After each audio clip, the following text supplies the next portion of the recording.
This is the How Is He podcast, a deep dive into Carlow soccer with Podge and Papa, proudly sponsored by Curra Sports. Let's kick it off. Welcome to episode 52 of the How Is He podcast, joined as always by my co-host Paul Papa Dowling here in a fantastic How are you, Ampifi. What are you coming across me for? I just want to... Just promoting the brand and you're jumping through there. No, here in a fantastic Ampifi Studio, right in the heart of Carlow. Papa, this is a year in. Yeah. Outrageous, carry on. This week we look at the results, fixtures, Podge versus Papa. You gain a few points back on that as well. And we have a guest, a well-known... I think your calculator's broke. What do you mean? How many points do you get for a correct score? Like, She didn't have a correct score. I did. Which game? Parkville 2. Collection 1. No, you didn't say that, bud. Right then, I didn't. We'll go back on it. If I'm wrong, See? I'm wrong, but we'll go back on it. Adding up at your toes there, so you're... Anyway, as I said, we're joined by a guest before we're rudely interrupted by Papa, this will be his last episode. 1 year over and out. A well-known football man in Carlow, a Cork man who played for Tramore Athletic, Cobh Ramblers, Avondale United, Town Celtic and Pats, the latter in Carlow. He also coached and managed Newbridge Town, Kildare County, Kilkenny City IT, Carlow Oscar Traynor, and was also a Parkville manager, had 2 stints at Pats, and as described himself, his short stint with Collection. While we were sitting down before this episode for a cup of tea, he gave us some serious insight that I apologise that isn't in the intro, but it's very, very happy and a massive welcome to Papa's all gaffer the Oscars. Yeah. Gerry Bickerstaffe. Gerry, how are you? Very good, thanks, yeah. Great to have you, Gerry. Yeah, nice to be invited. Thanks. Welcome on. You can say what you want about Papa. There's no, do you know what I mean? There's no, all right. There's no consequences. No. We have a couple of questions You for you. suffer, Yeah, we have a couple of questions for you and we'll get into them. But you keep them well? Yeah, good, all good, yeah. Yeah, thank God, How all good. are you filling the gap? How are you filling the football gap? Busy work now, to be fair, you know what I Yeah. mean? So the grandson plays a little bit with Collection under 12, so I go brilliant. and see him and take him to train and that, you know. Brilliant. Keep your hands up. Go and watch a few games as well on the Sunday morning, you know, so. Junior, what do you think of the standard now? It's gone up a little bit, hasn't it? It's okay, come up a small bit. Yeah. Up a small bit. You know, there's always 3 or 4, but you need 7 or 8 to make it competitive, do you know what I mean? So That's a fact. That's the idea, you know, get it on. No Be game better for everybody, wouldn't it? Yeah, no game should be easy, you know, that kind of way, you yeah. know, so you have to be going forward, you know. You hate to see teams getting thumped here and Yeah, there. and It's then they no lose good for interest either and team, then, is it? Yeah, they lose interest then, you know what I mean? Especially the teams that strive so hard to get up to the Premier. Yeah. Do you know what I mean? And then they lose interest, then they're back down again. It's a yo-yo. It's hard, you know. Tough. Yeah. Papa, where will we start? We'll start on Saturday the 29th. In the White's Pharmacy Divisional Cup, Phoenix beat who? Parkville B 5. Ooh. In the Division 1, Slaney and Pats 3-all. Her was a cracker of a game. I think Pats were 3 down. In the Premier, a massive win for Burn Celtic, pop over Curry 4-2. Yeah, great win. I didn't get down to it. I was following on the app. Yeah. I was a minute away from predicting that one as well. You were? I had You were 3-2. actually? Yeah. You did? But it's a big win for Burn. I think Kilree have a game in hand and they're 2 points behind. I think that's the situation. 1 left and 2 left. It's close. It's close, so. It's close. But it's a game that Burn had to win. Obviously more so than Kilree, but yeah, great game. In the Youth Cup final, Hanover 2, Phoenix 0. We had 3-0 that was. Was it? Yeah. Okay. No, I couldn't get to what I was listening to reports. I seen the video of Ewan Breen in the goal made a save in the first couple of minutes from a penalty, and it was absolutely. You know what? Sometimes it says not the how the fuck did he miss that penalty? It was an outstanding save. Right, okay. Young Dean, Jaden Hit the penalty. Kelly hit the penalty and was low to the bottom left, but he got across and it was his upper hand. Right. It was a brilliant save, and he made a double save in the second half. He was a candidate for man of the match, believe it or not, even though the 3-0 was to Hanover. But I don't think Hanover played that well. Talking to people, but it's nice. Look, get to a cup final, win 3-0, not play well. But the swinging point was when I think it was 1-0 to Hanover, obviously, and the St. Fees keeper got a straight red and a penalty, and Aaron scored the penalty, and then down to 10 men, you're going to lose a bit of shape just or whatever. Catch him on the break. Just or whatever they controlled it after that. Once they got to 2-0, and Bailey came on fire with that peg of a left foot of his, and Aaron got a couple of goals. And look, it's nice that a league and cup double, which is fantastic, and still in the Leinster they're playing the boys. I think I don't know. Is that this weekend? No, I think they're talking about Easter Sunday or something. What? That youth team playing Sunday league football. Oh, this is the home fixture, so they hold the fixture. Carlow, I think it is the best. And Aaron's on his way to the States anyway. Aaron's on his way to the States, yeah. He's confirmed and all, so he's looking forward to it. August, I think he's gone. The very best. So we'll have a bit of a night out to try and support him as best we can. Oh, for sure, yeah. And see where we go from there. But the best of luck to him. But he's after knocking in some goals and he's not finished yet. He's a fantastic little talent. And he's only going to go so far with the coaching and what he gets in Carlow. He deserves to go another level above. But he has attributes. His speed over 10 yards is unmarkable, unplayable. He has an aggressive side to him. He's good in the air. Smart. He's an unbelievable finisher.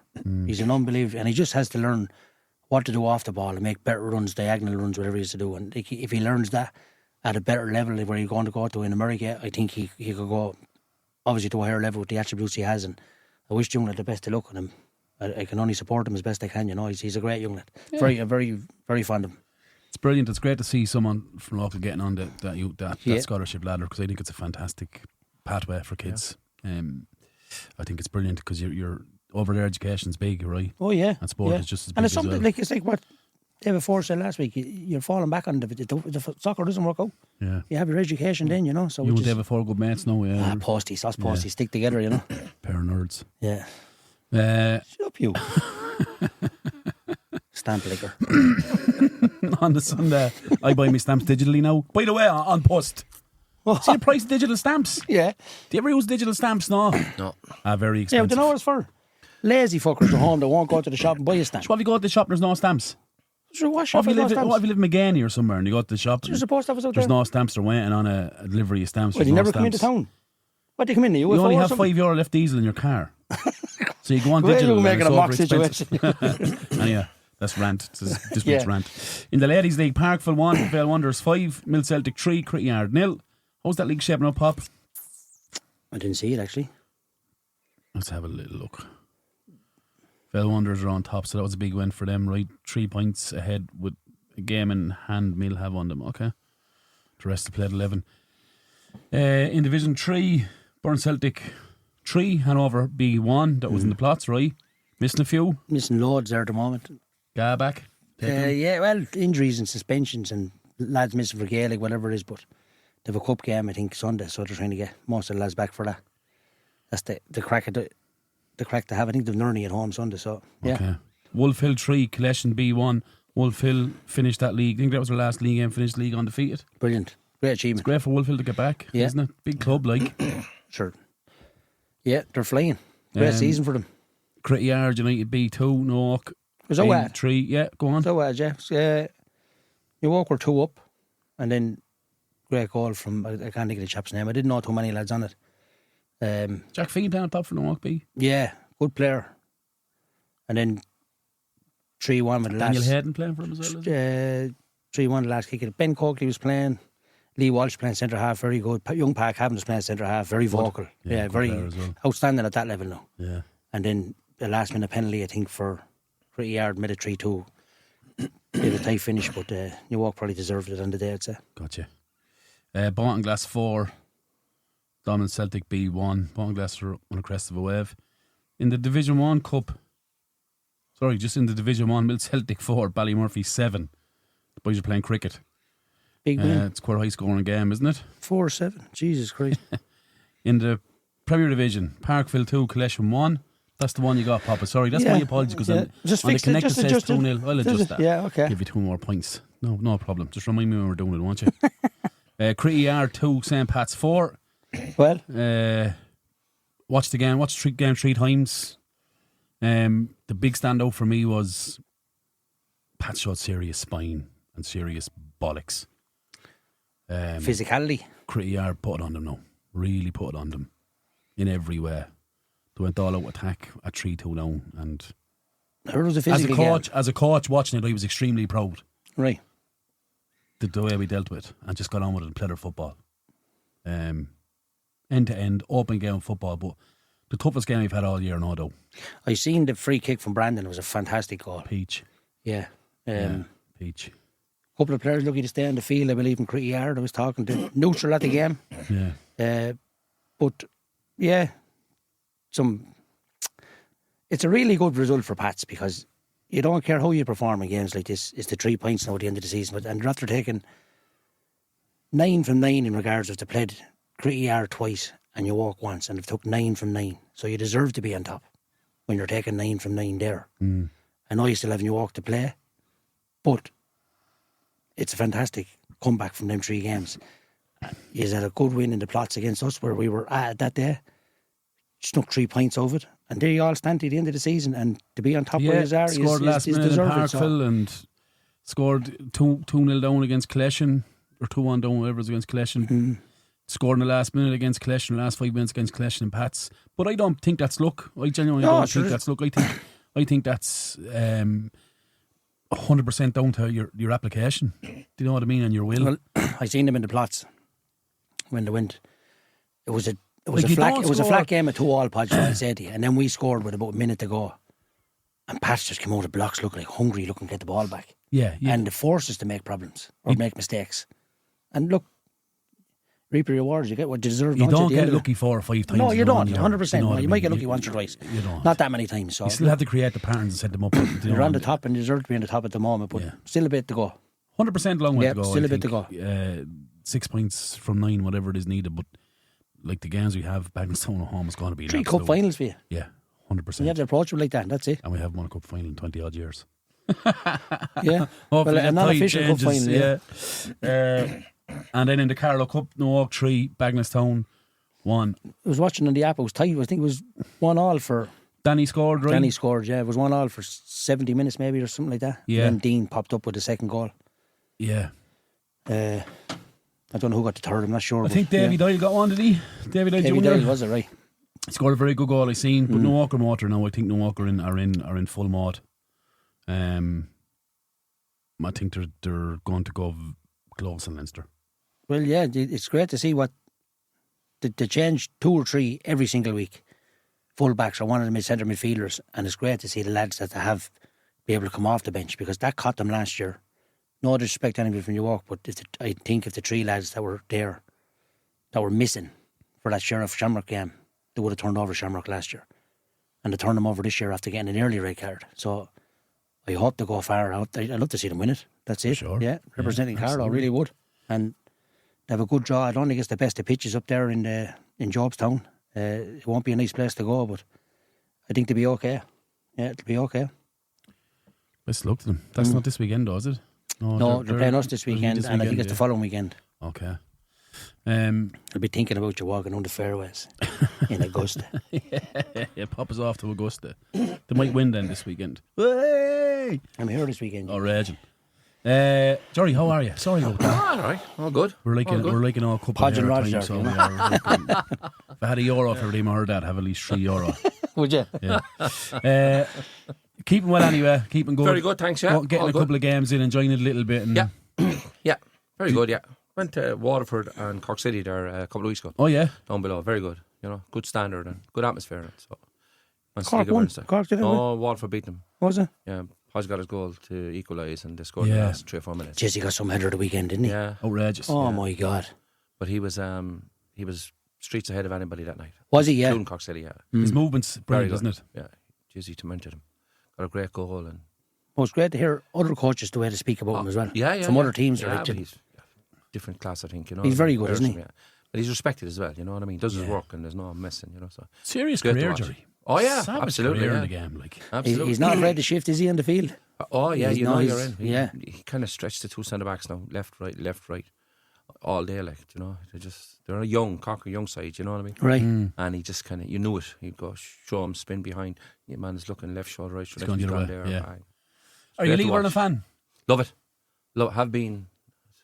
Have been for years. It was my nickname for a while. You know? Go ahead. Is for a while. BT calls me League of Ireland. Does he? Who's BT? His friend of Pepper. Oh. But yeah, for years.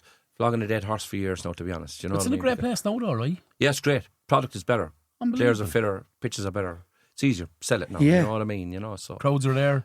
Absolutely. Yeah, Waterford's packed. Great atmosphere in it. You know what I mean? Turner's Cross. That's 2 valid points, though, isn't it?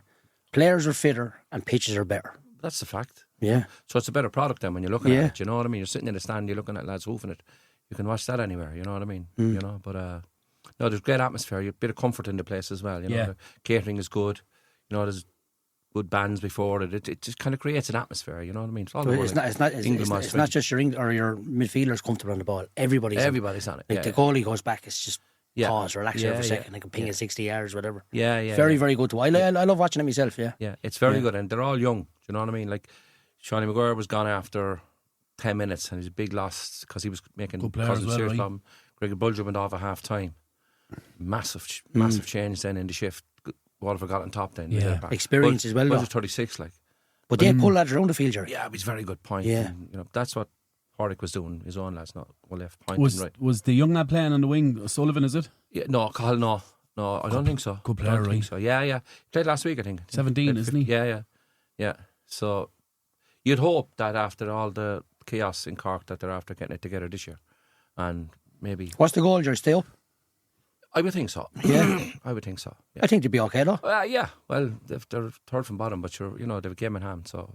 Long you need the odd win though. when you don't expect it, do you know what I mean? Yeah. Do you know that kind of way you need to... The win up in Derry there, or... Yeah, somewhere like that. An There's unusual some travelling involved though, isn't there? Yes, Circle of Ireland, absolutely. Jesus Christ. It's not too bad, they're looked after nowadays. Like, in the first division it was different. We'll get to that in a minute. You know what I mean? Going on the bus like that. Absolutely, yeah. That's all. Pats and Bows this weekend or next weekend? Don't know, I didn't see it now yet. Well, there's less than 100 tickets left. It's a sellout. Pats and Bows. Yeah, it's a sellout. Less than 100 tickets left for sale. Like, that's crazy. Yeah. To think, like. It's great to see, though. That's fantastic. But I think the thing of being televised game every Friday night now, people are interested in it now, even if not.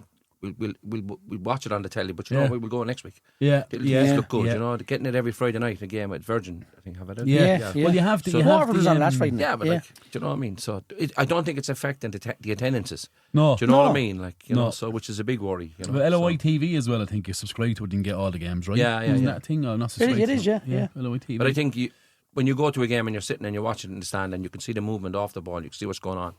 It's hard to replace it. It's now, just different, and isn't you it? hear the shouts and you hear the giving out and you hear you know what I mean? That's a great question. Well, I've just verified my questions brilliant. It might be shy, but where do you watch? Because I'm a fool for that sometimes when I go watch games. Yeah.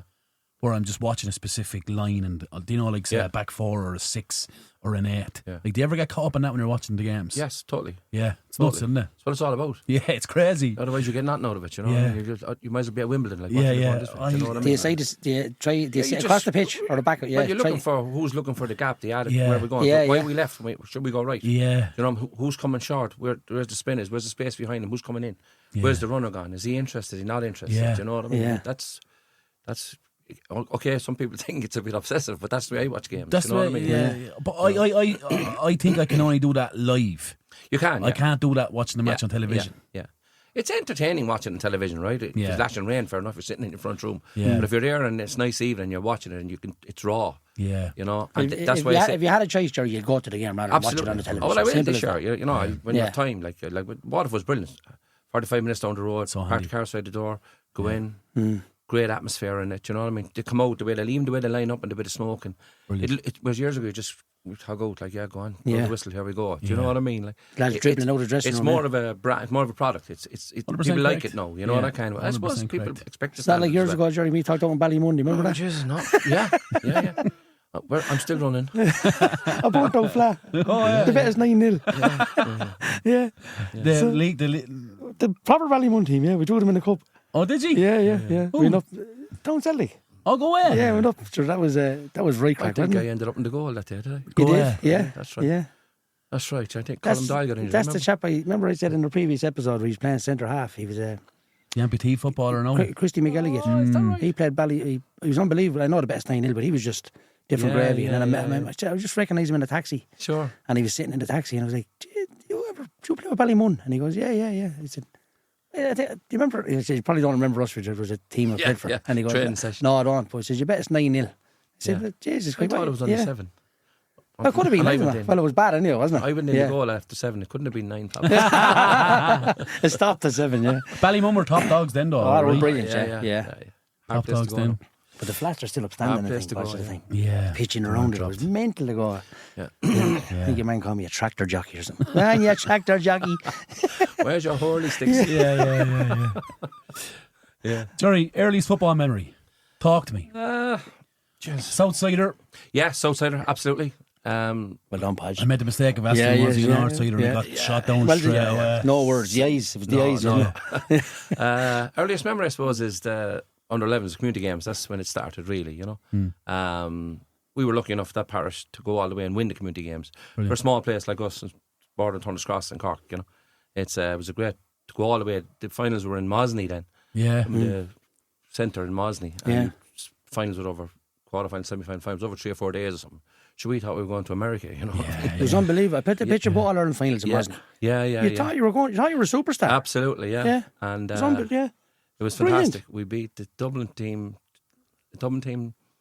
Northern team, and I think we played Strabane in the final. We won 4-1, and sure the mothers and all were up there. It was like, you know, All Ireland. You know, it was like All Ireland final day. You know what I mean? Yeah. So that's my first, the earliest one, and then probably the next one then is the boots on a Saturday night. You'd have 3 pair of boots underneath the television, shining and ready for the game on Sunday. You know, that's the earliest memory of.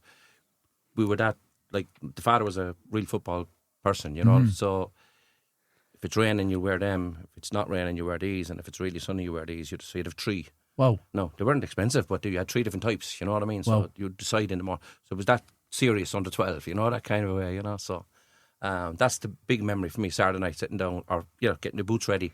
Match of the day on the back room. Oh, absolutely. Match of the day, yeah. And my brother's a big Liverpool fan, you know. Okay. My father was United. Okay. And my mother was United. And it wasn't in Where do you fall? I fall at Cork City. Good man. And the big debates about who was what or whatever, you know. That's the earliest memory, you know what I mean? And then obviously went into the 13th Kennedy Cup then under 14. And that was good as well, because that was all of us, like Cork's big city, you know, but soccer is predominantly city clubs, you know. But there's only one. Well, I know you have West Waterford, East Cork. Yeah. I think there's only one league in Cork. Yeah. So that representative under 14 was kind of hard. So you'd all really good players. Patsy Friend, a great Patsy Friend, he would have been in that team. You know, really good players. So we done well in that Kennedy Cup, and I said we got to the semi-final of that. Brilliant. And which was big at that time. Huge, you know?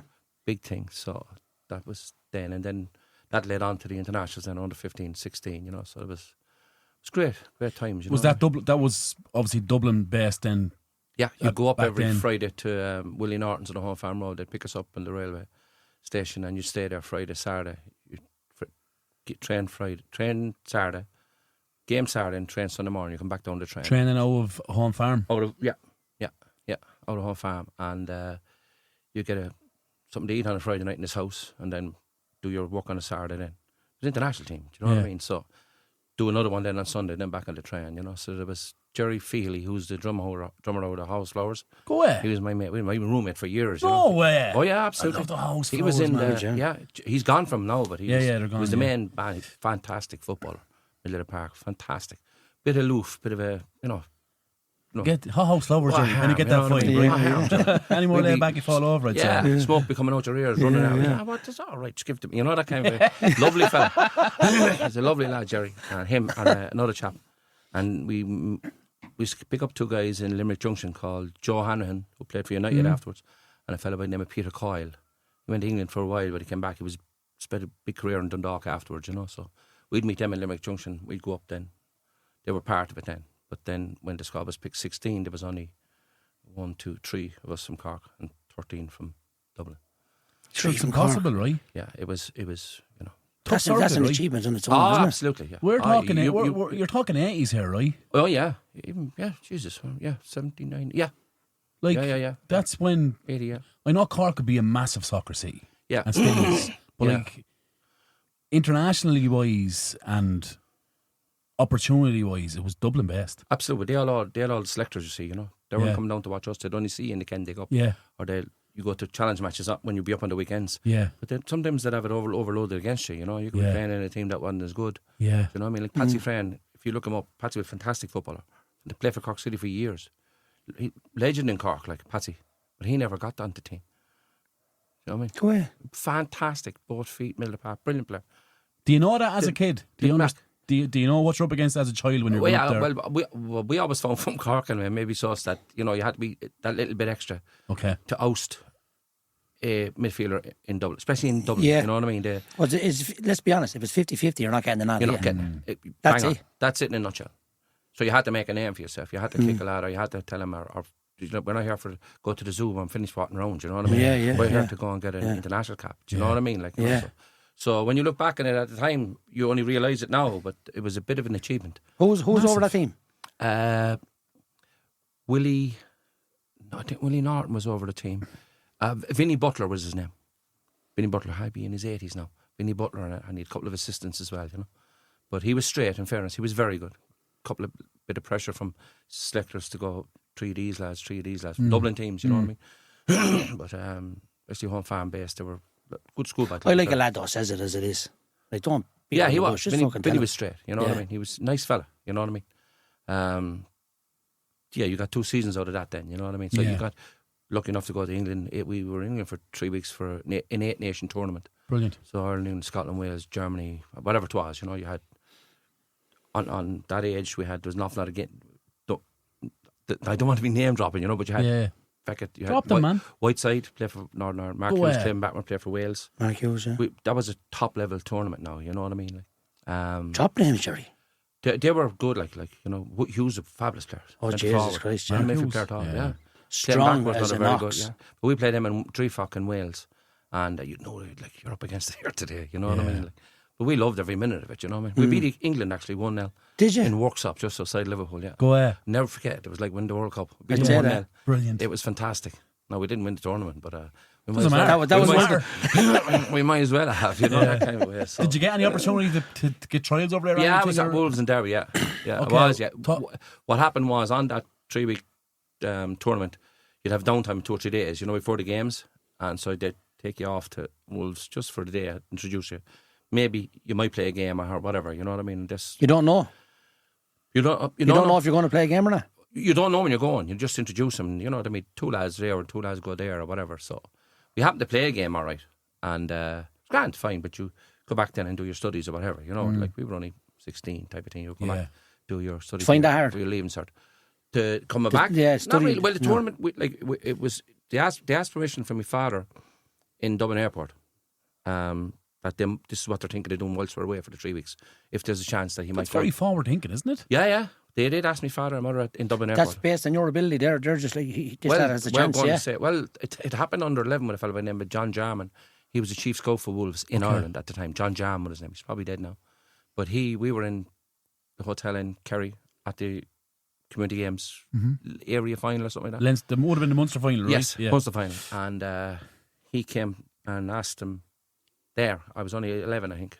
You know, probably bring him on and develop it and see where it goes, you know what I mean? He ironically became a selector then for the Irish International under 16-17 team afterwards. Brilliant.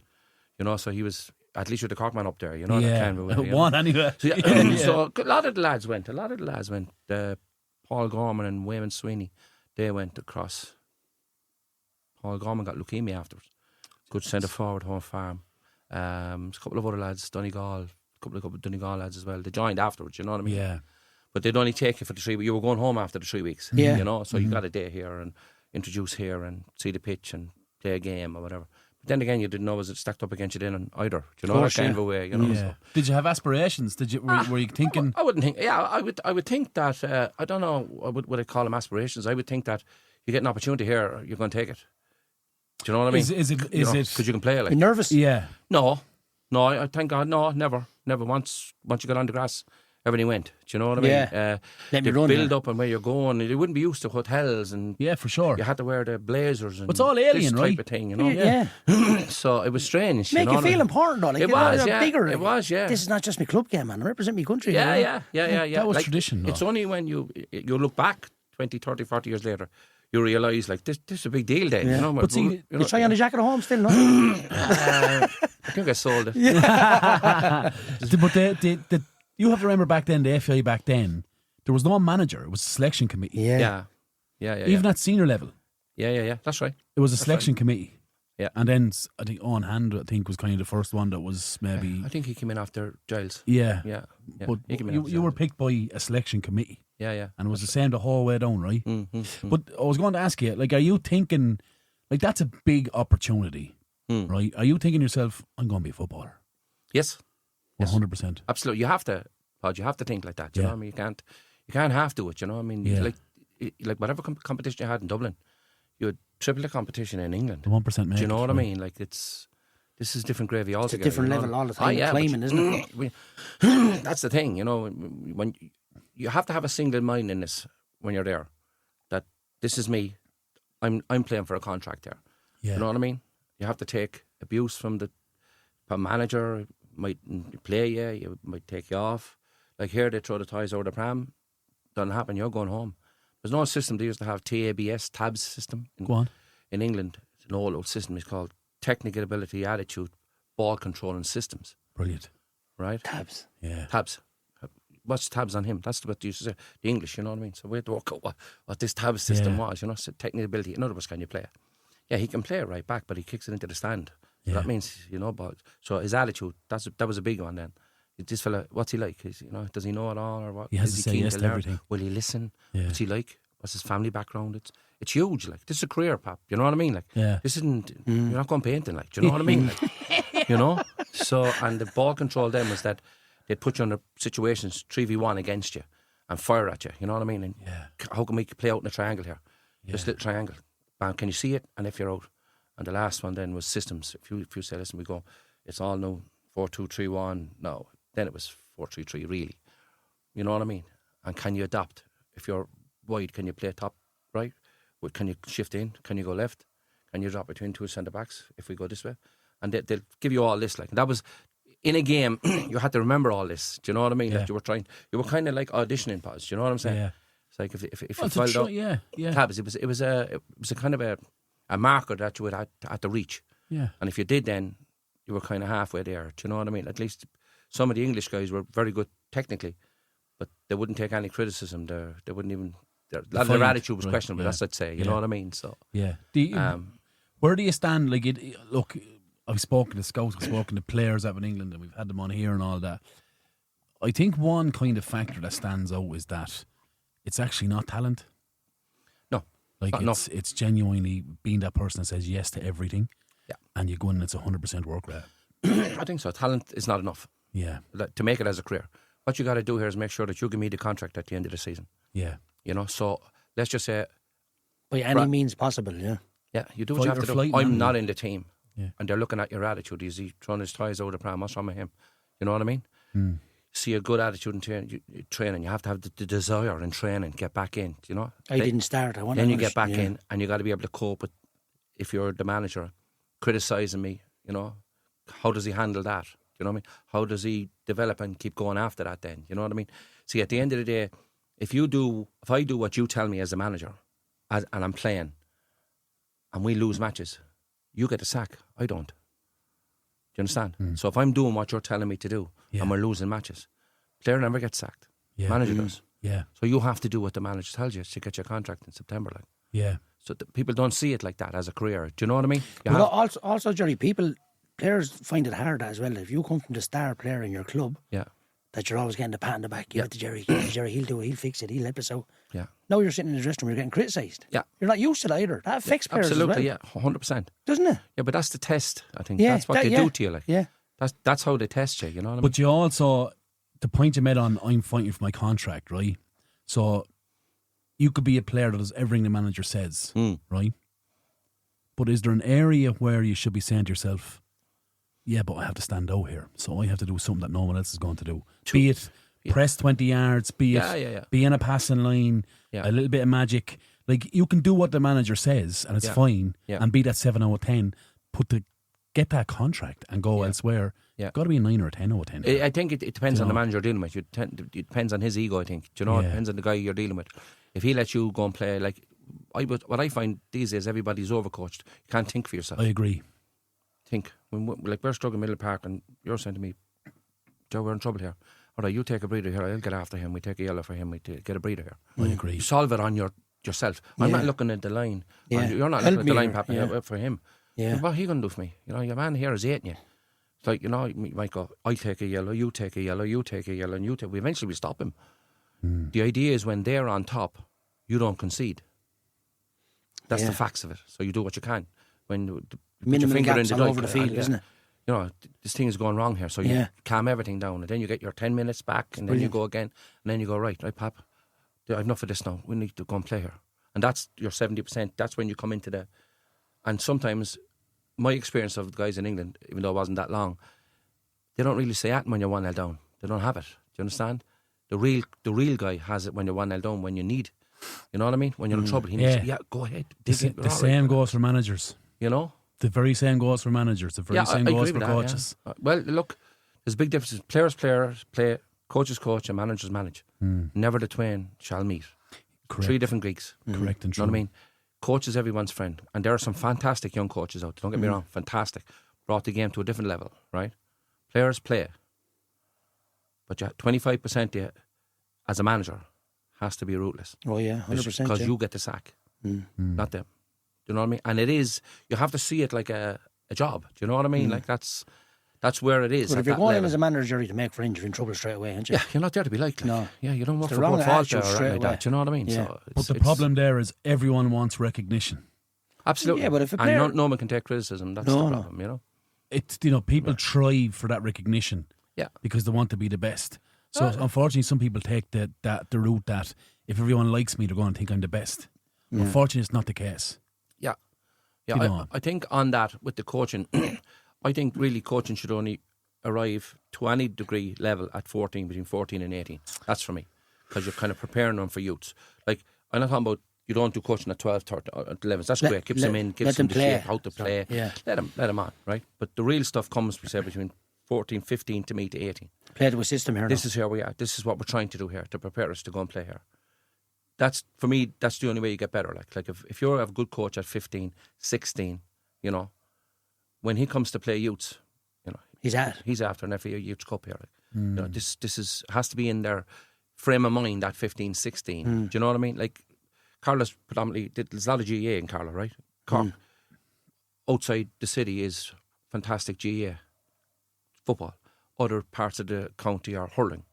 But the city itself, it's just soccer because there's so many people in it. You know what I mean? So you like big plus, isn't it? The man isn't leaving Tuesday night to go train him with the hurling team. Like, yeah, he's staying here with 20 lads. It's a big difference, soccer. And that's where coaching becomes easy. Yeah. Do you know? Because you've 20 every night. Everybody wants to play. It's easy to do a session with good numbers, Jerry. Absolutely, yeah. And well, it's easier anyway. Yeah, yeah. Well, the quality as well helps. Yeah. Oh, absolutely. You know, I'm not saying don't coach him, but I'm saying you need to intensify it. For me, about 14, 15. Goes up a level every year. There we go. Now we're at this, and then you prepare them for that. And you kind of right then at 18, you can play senior. You have tabs. I use a thing called SED, right? So when a player gets to 16 or 17, I think you have to demand more out of them, right? So yeah, I use a thing called SED. It's specific adaptation to impose demands, right? So you have to work your sessions around demanding the best out of that player to develop him. And I totally agree with you. That should only start at 14, 15, 16, 17, right? But what you have to understand as a coach is the fallout that's going to cause because of your demands to get the best out of them players, you're going to lose some players. Yeah. But sometimes you have to focus on, Aaron is a great example. You have to focus on the 1 or 2 or 3 that's going to progress to your club and further. Yeah, I think that's where coaches make a mistake sometimes at that level. Yeah. And they overcoach them. And there's cues. And there's too many footballs. There's too many cons. Yeah. And it's not specific to the game at all. Sure. It's like an airport. 100%. 100%. And I just don't... I do watch... I'm always a student because I think the game is universal. I don't think anyone's the best at it. I think it... From a coaching point, I think it's universal, right? Between managers and coaches and whatever. I'd never call myself better than anyone. Never would. But you have to be a student all the time. And I look at sessions... I'm a fiend for it. Look at warm-ups and things like that. I'm just looking at it and thinking to myself, why? What is your why? Why are you doing that? It's not specific to the game whatsoever. I just can't get my head around it. And you mean that in Ireland or in general? I would have seen small bit across Europe, but definitely in Ireland, yeah. Okay, right. I think you've said it. I think we're coaching the streets of kids. I don't mean that. I'm not trying to drop a rap album. No, right? yeah. But I mean, you're coaching decision making over kids. Yeah. If you're a fullback and you're marking a player, right? Yeah. The whole thing now was right-sided player playing on the left, cut in onto his left foot, right? Easy pick up. If you're marking a winger as a fullback and you don't know which way he's gone because he does some kind of whirly gig or something, why would a coach take that over? Sure. Yeah. Do you know? Valid point, yeah. Yeah. I just think that Stop them thinking for themselves, you see, that's the thing. you're removing decisions. You Can't remove decisions. You have to let them make the decisions. Make the decisions. I'd never give out to a winger or a fullback for getting at someone. Never. Because they're trying to create. See the score goals to win the game, right? Talk to me about the time then when you come back. Are you coming back to Cork? Yeah. What are you thinking? Are you saying, where do I go now? Yeah, came back to school. Then 5th of September, broke my leg. Just Lovely. back. The tournament was in March, April. So broke my leg on the 5th of September. So that was a year gone then. So they don't wait around a year for you, you know what I mean? But broke the fibula and the tibia. Wow. So that was a year gone then, you know what I mean? So that was the end of that. So, like, as I said, I managed that team that I was playing in. I was in crutches, but we managed Just loved them. the game. They managed them. They gave me the job as to manage them, you know, that kind of way. So then 17, managing under 17. the team I played in, maybe they had nobody else. I don't know. But I was unlucky with the leg break, you know. I was unlucky that time because, you know, when you know you're kind of at it, you know, that kind of way. Which that's the way it is, you know what I mean? So it's a challenge, so you weren't going to pull out the challenge. Like, No, of course, yeah. It was bang, so. What's the recovery like then? Where is the medical world then in relation to recovering from leg break? Are you left to your own devices or? A little bit, yeah. A little bit. No like you're in plaster physios. for 12 weeks. It's not like now you wear the boot, you know. Plaster for 12 weeks, the full leg, you know what I mean? No movement, you know. Big Man Please Academy going around. Remember him in the book? No, that was the fella I hit. It took 12 months. The cast comes off. Are you left to your own devices to do recovery? No, in fairness, the regional hospital in Cork, they set you up on physiotherapy. Oh, brilliant. Afterwards, you know, they were, you know, they want your leg up and down, you know, the knee and all this work. And they did. They set you up on a kind of, I think it was 4 or 5 weeks on a physiotherapy thing, you know, which helped, you know. And that's where you go into the Tramore side. Yeah. Okay. That team we had with Claesman, they kind of fell off after under 16, you know what I mean? There was very few lads training and kind of lads are drifting, lads are going working and whatever, you know. Yeah. So a good few of the mates were playing with Tramore, you know what I mean? So look, do you fancy coming over to us for a while type of thing, you know what I mean? So, well, I was lucky I was international the year before, you know what I mean? So, yeah. Like if you weren't going to get in then, you were never going to get in, you know what I Yeah. mean? So we started to get going then and... Did you enjoy it straight away? Yeah. There was something about them, you know. We was training concrete car park in the middle of Cork City. Go away. Yeah. Concrete car park in Douglas Street. Small sided games. Yeah. Betcha. Yeah. Lashing rain into the car, drop you home. That's a fact now. What do you use for goalposts? I know it sounds super, but The street guys had the paint on the post on the wall, on the walls around the place. Brilliant. Isn't Love it? that. Yeah. It's true, yeah. And was it small sided games, right? Yeah, you'd have 5v5 and then 5v5 and winners play them and then Isn't it amazing whoever how kick people in and isn't it go over, amazing you know? how that coaching is based on small sided Yeah, games it is, now? It is, when 40 years ago. Yeah. Do you know what I mean? There was No cones. No, just go play. No. Yeah. My old manager used to say, cones are for airports, sir. Forget about it. Yeah, but, you know what I mean? You know, cones. Dennis now, he's dead. Dennis Galvin. He was the manager of that team. Okay. But the manager, team picked itself, really. Well, he Yeah. picked the team, but everybody You knew. know who, if everybody's there, you know You who's. make the decisions yourself, you know, that Yeah. kind of way. You know, Yeah. I think that's what's lost today. You know what I mean? When we were flying. If you were smoke coming out your ears, you dug in. Yeah. All about winning matches. Do you know what I mean? And amazing how confident no lads. The touch is back when everything is flying when you're winning matches, getting all the decisions and everything. You know what I mean? Yeah, it's fact. When you're going It's always wrong, the way, isn't it? touch is gone. You're getting the offsides wrong. Everything goes against you. You know what I mean? The only thing that team, if you weren't going right, say I wasn't going right, touch wasn't right, I played middle of the park. Yes, I can't do nothing right here. Someone would say to you, step out for 5 minutes there, win it. No, roll it to me, and then you roll it back. Give it back to me. So you get 3 times, you get your touch back, and then you're off. You're set again. But Blended. that never came from the line, like. Yeah. You know, like, say, Papa, Yeah. step back there, Jerry. You know what I mean? Like, Yeah. so I'd get it, roll it to me, just give it back to me. It's a pass to nothing. You know what it is? But It's, just, it's a cog great players have. It's observation. absolutely. Yeah. But Like they all this work for you. Like, brilliant they- attribute you to know, have. Yeah, but all, it's like, the clue is in the question. They're teammates. Yeah. know Yeah, what I mean? yeah. They're mates. It helps, doesn't so it? you go to war, like, do you know what I Yeah. mean? Like, it's, and when you're talking off and you're training in a car park, if you go to Dublin or wherever, you know, and someone, they're trying to steamroll you, like, it ain't happening. Do you know what I mean? Because you know you have this happening, that's happening. Yeah. You know what I mean? It's great to know, though. That's behind you as well. I think that's the why we won. Do you know what I mean? That extra ability to And no room for bad attitude, right? no, wouldn't exist. It's brilliant, isn't it? But the players will run the show. I'm a believer in that. That still stands today, I believe. Oh, absolutely. Players drive everything. Absolutely. I'd be a players manager now. I wouldn't be a sit-up. A coach is only a Players manager. drive everything. Yeah. Everything. I would firmly believe a coach and a manager is only good as his players. Yeah, I think so, because 100%. the coach is everybody's friend. You know what I mean? You're not going to follow with the coach or talk to everybody. You know what I mean? Yeah. If I had to drop you, and you're questioning why I'm dropping you, I have to tell you, not the coach. So you're looking to strangle me there. Do you know what I mean? Yeah. Like, that's the difference. Do you know what I mean? Yeah. But it's I'd have no problem saying it to anybody. Yeah, that's fine. And it's just some people find it easy. Yeah, It's well, just, yeah. some It's people the find way it it hard is. as well. All Oh, man, depends on- I have to all tell depends him on- about this. And Yeah. I'd say a lot of people find it hard, Pop. Yeah. Yeah. Don't know. Don't I understand think it. you have to have a certain degree of confidence in yourself as well. Yeah. That you're doing it for the right reasons. You're not Yeah. doing it for the wrong reasons. But don't just say it. Explain it to him. Yeah. Like, If he doesn't agree after that, well then. well, see yeah. after Like, son. it's not as if Yeah. you don't want to come across that you know everything. No, Yeah. of This course, is- yeah. My one line is when you sit down in dressing rooms years ago, I say, listen, lads, this is the way I'm going to go today. Yeah. This is the way we're going to go today. So no one knows who's playing. Well, they would prior to it, because you'd be working on it during the week. But this is where we're going to go today. We're going to start this way and see what works for us. You know what I mean? I'd be a huge believer in the bench, the 4 or 5 lads you have. Yeah. Like the game at the start at nil all is a different game if you're 1-0 down. Half time different. You know what I mean? Like my experience when we went on to manage in the League of Ireland, you're working all the time. Like Alan Reynolds, he's manager of Bowes now, Waterford. Rennie changed his system 4 times. Been Oregon, 4-3-2, 3-2, bum bum. He'd be switching wingers and he'd be all the time at you. Yeah, so you're working all the time on the line. Like, You're exhausted. you know what I mean? Like, what happened? What do we do now? And then that's why I believe in, like, Papa, you need to go in there. You need to go in there. Shut that off for a while. Close that door. You know what I mean?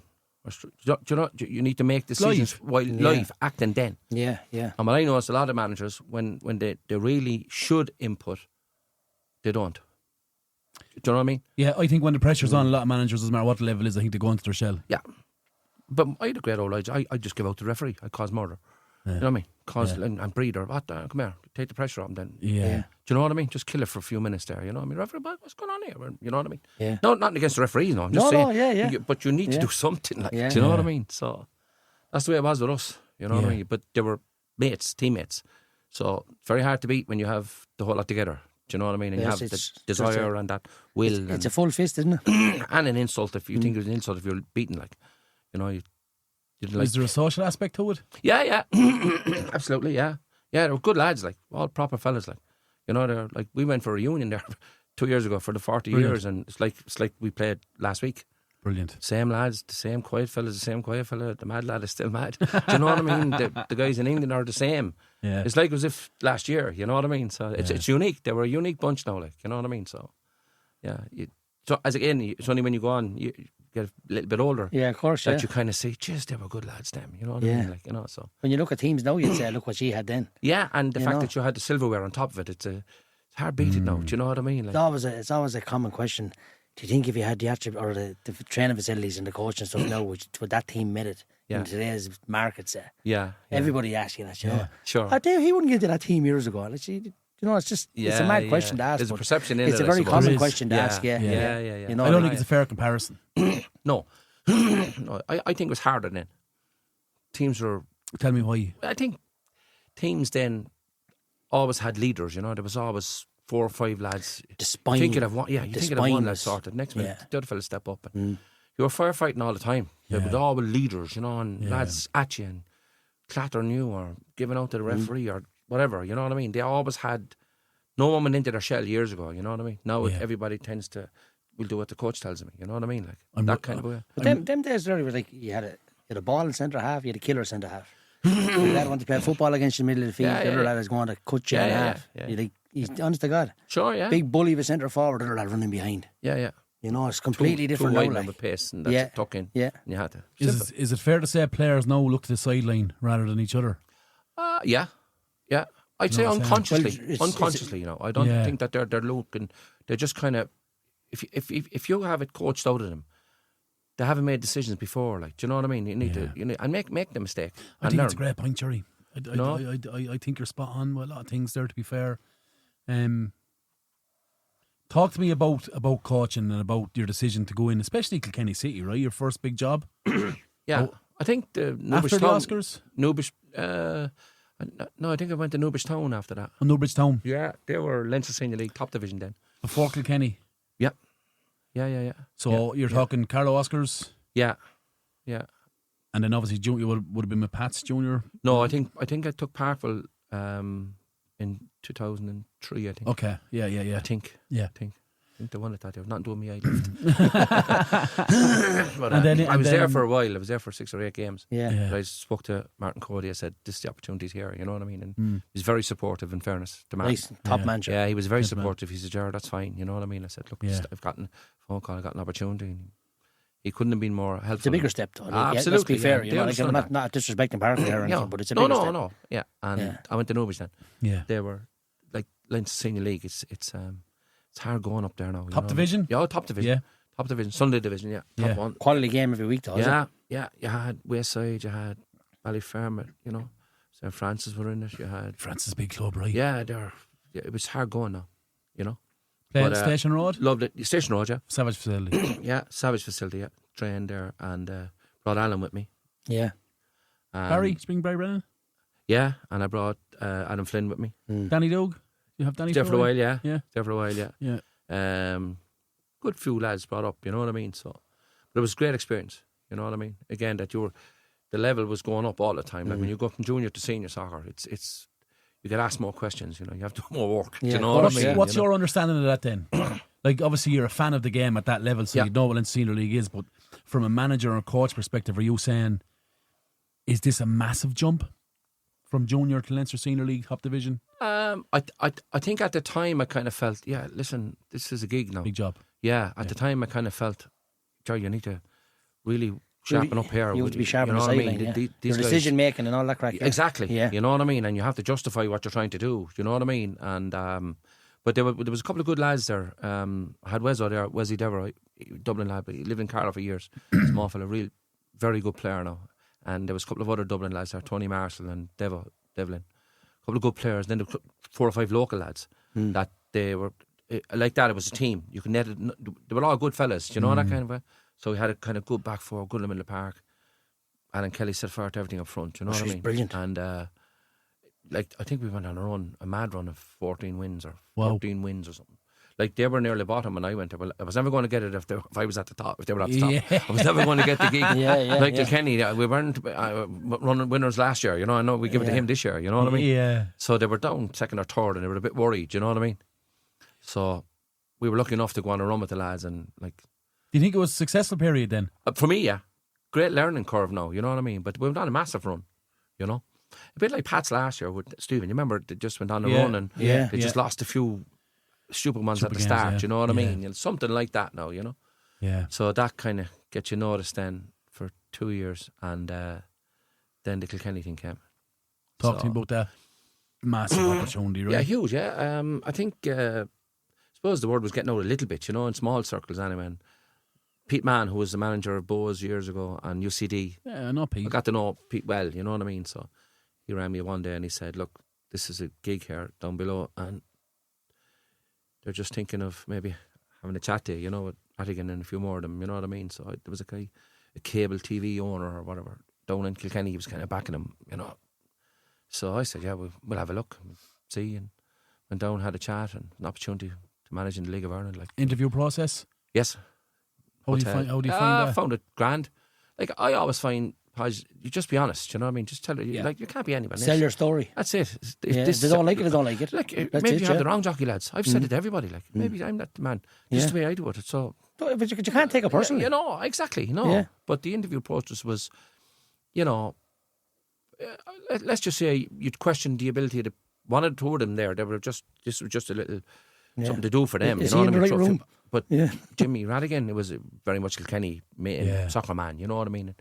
And I got on all right with him. He was fine. But eventually they rang me a week later and said, listen, you know, we had Tommy Lynch was the manager. He was a Limerick man.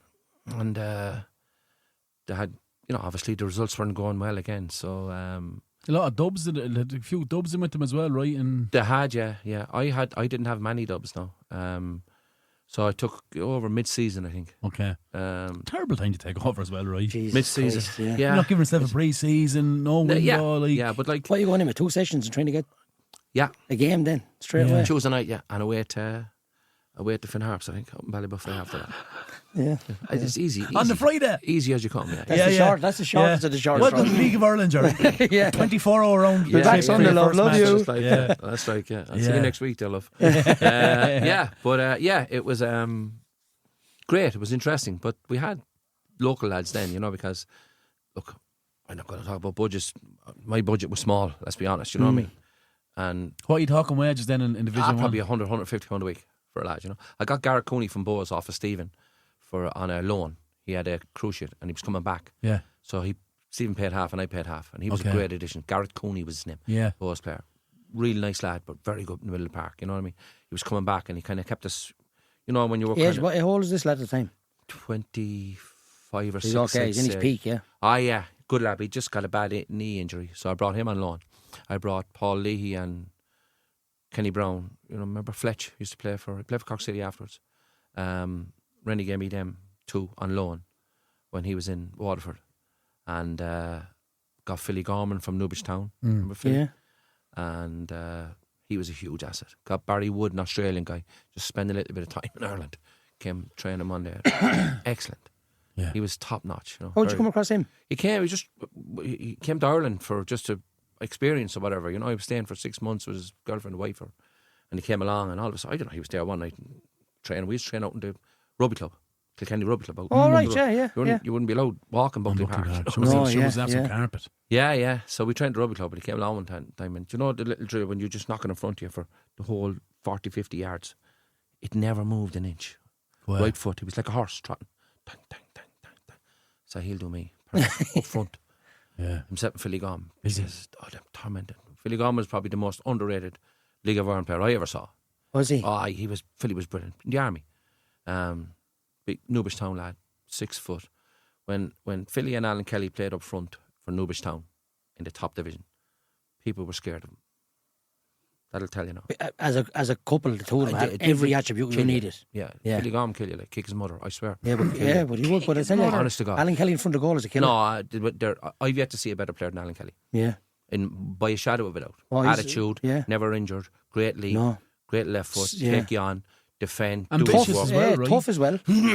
And off the field, the quietest chap you will ever meet. She won't come on. No. But she's ambitious as well, though, because it was Waterford, yeah. I used to collect him. We used to go to UCD because Pete was manager of UCD and Pete wanted to sign him. So I brought Alan up to do the sessions and that. And he came with me to Kildare County as well. Yeah. You know what I mean? Yeah. So top bloke. But for me, the best by a country mile. I've said him many times. You have to go a long way to get better than him. Yeah. I don't know who the lads are talking about years and years ago. He didn't go across or whatever. Maybe it just wasn't for him. You know what I mean? So he was top notch. Where did you finish that season? Mid-table, I think. So you turned it around, right? I think it was maybe third or something like that from bottom, something like that. And then started the following season. Then we got a couple of players in, nothing major now. And I think we started off. We lost away to Galway, 1-0, and we beat Finn Harps at home, and then we drew in Bray. So we're getting kind of 3 points, that kind of way, and everything kind of calmed down. Talk to me about the off season then, as a manager of League of Ireland that time. Like, who are you picking up the phone to say, I want this player? And are you going back to the chairman and say, here, we could sign this lad, but he's going to cost us? Like, is that are you managing that? That's your job. You live and die by your diary. Like, yeah, you know what I mean. You just have to have and you'd ring up whoever.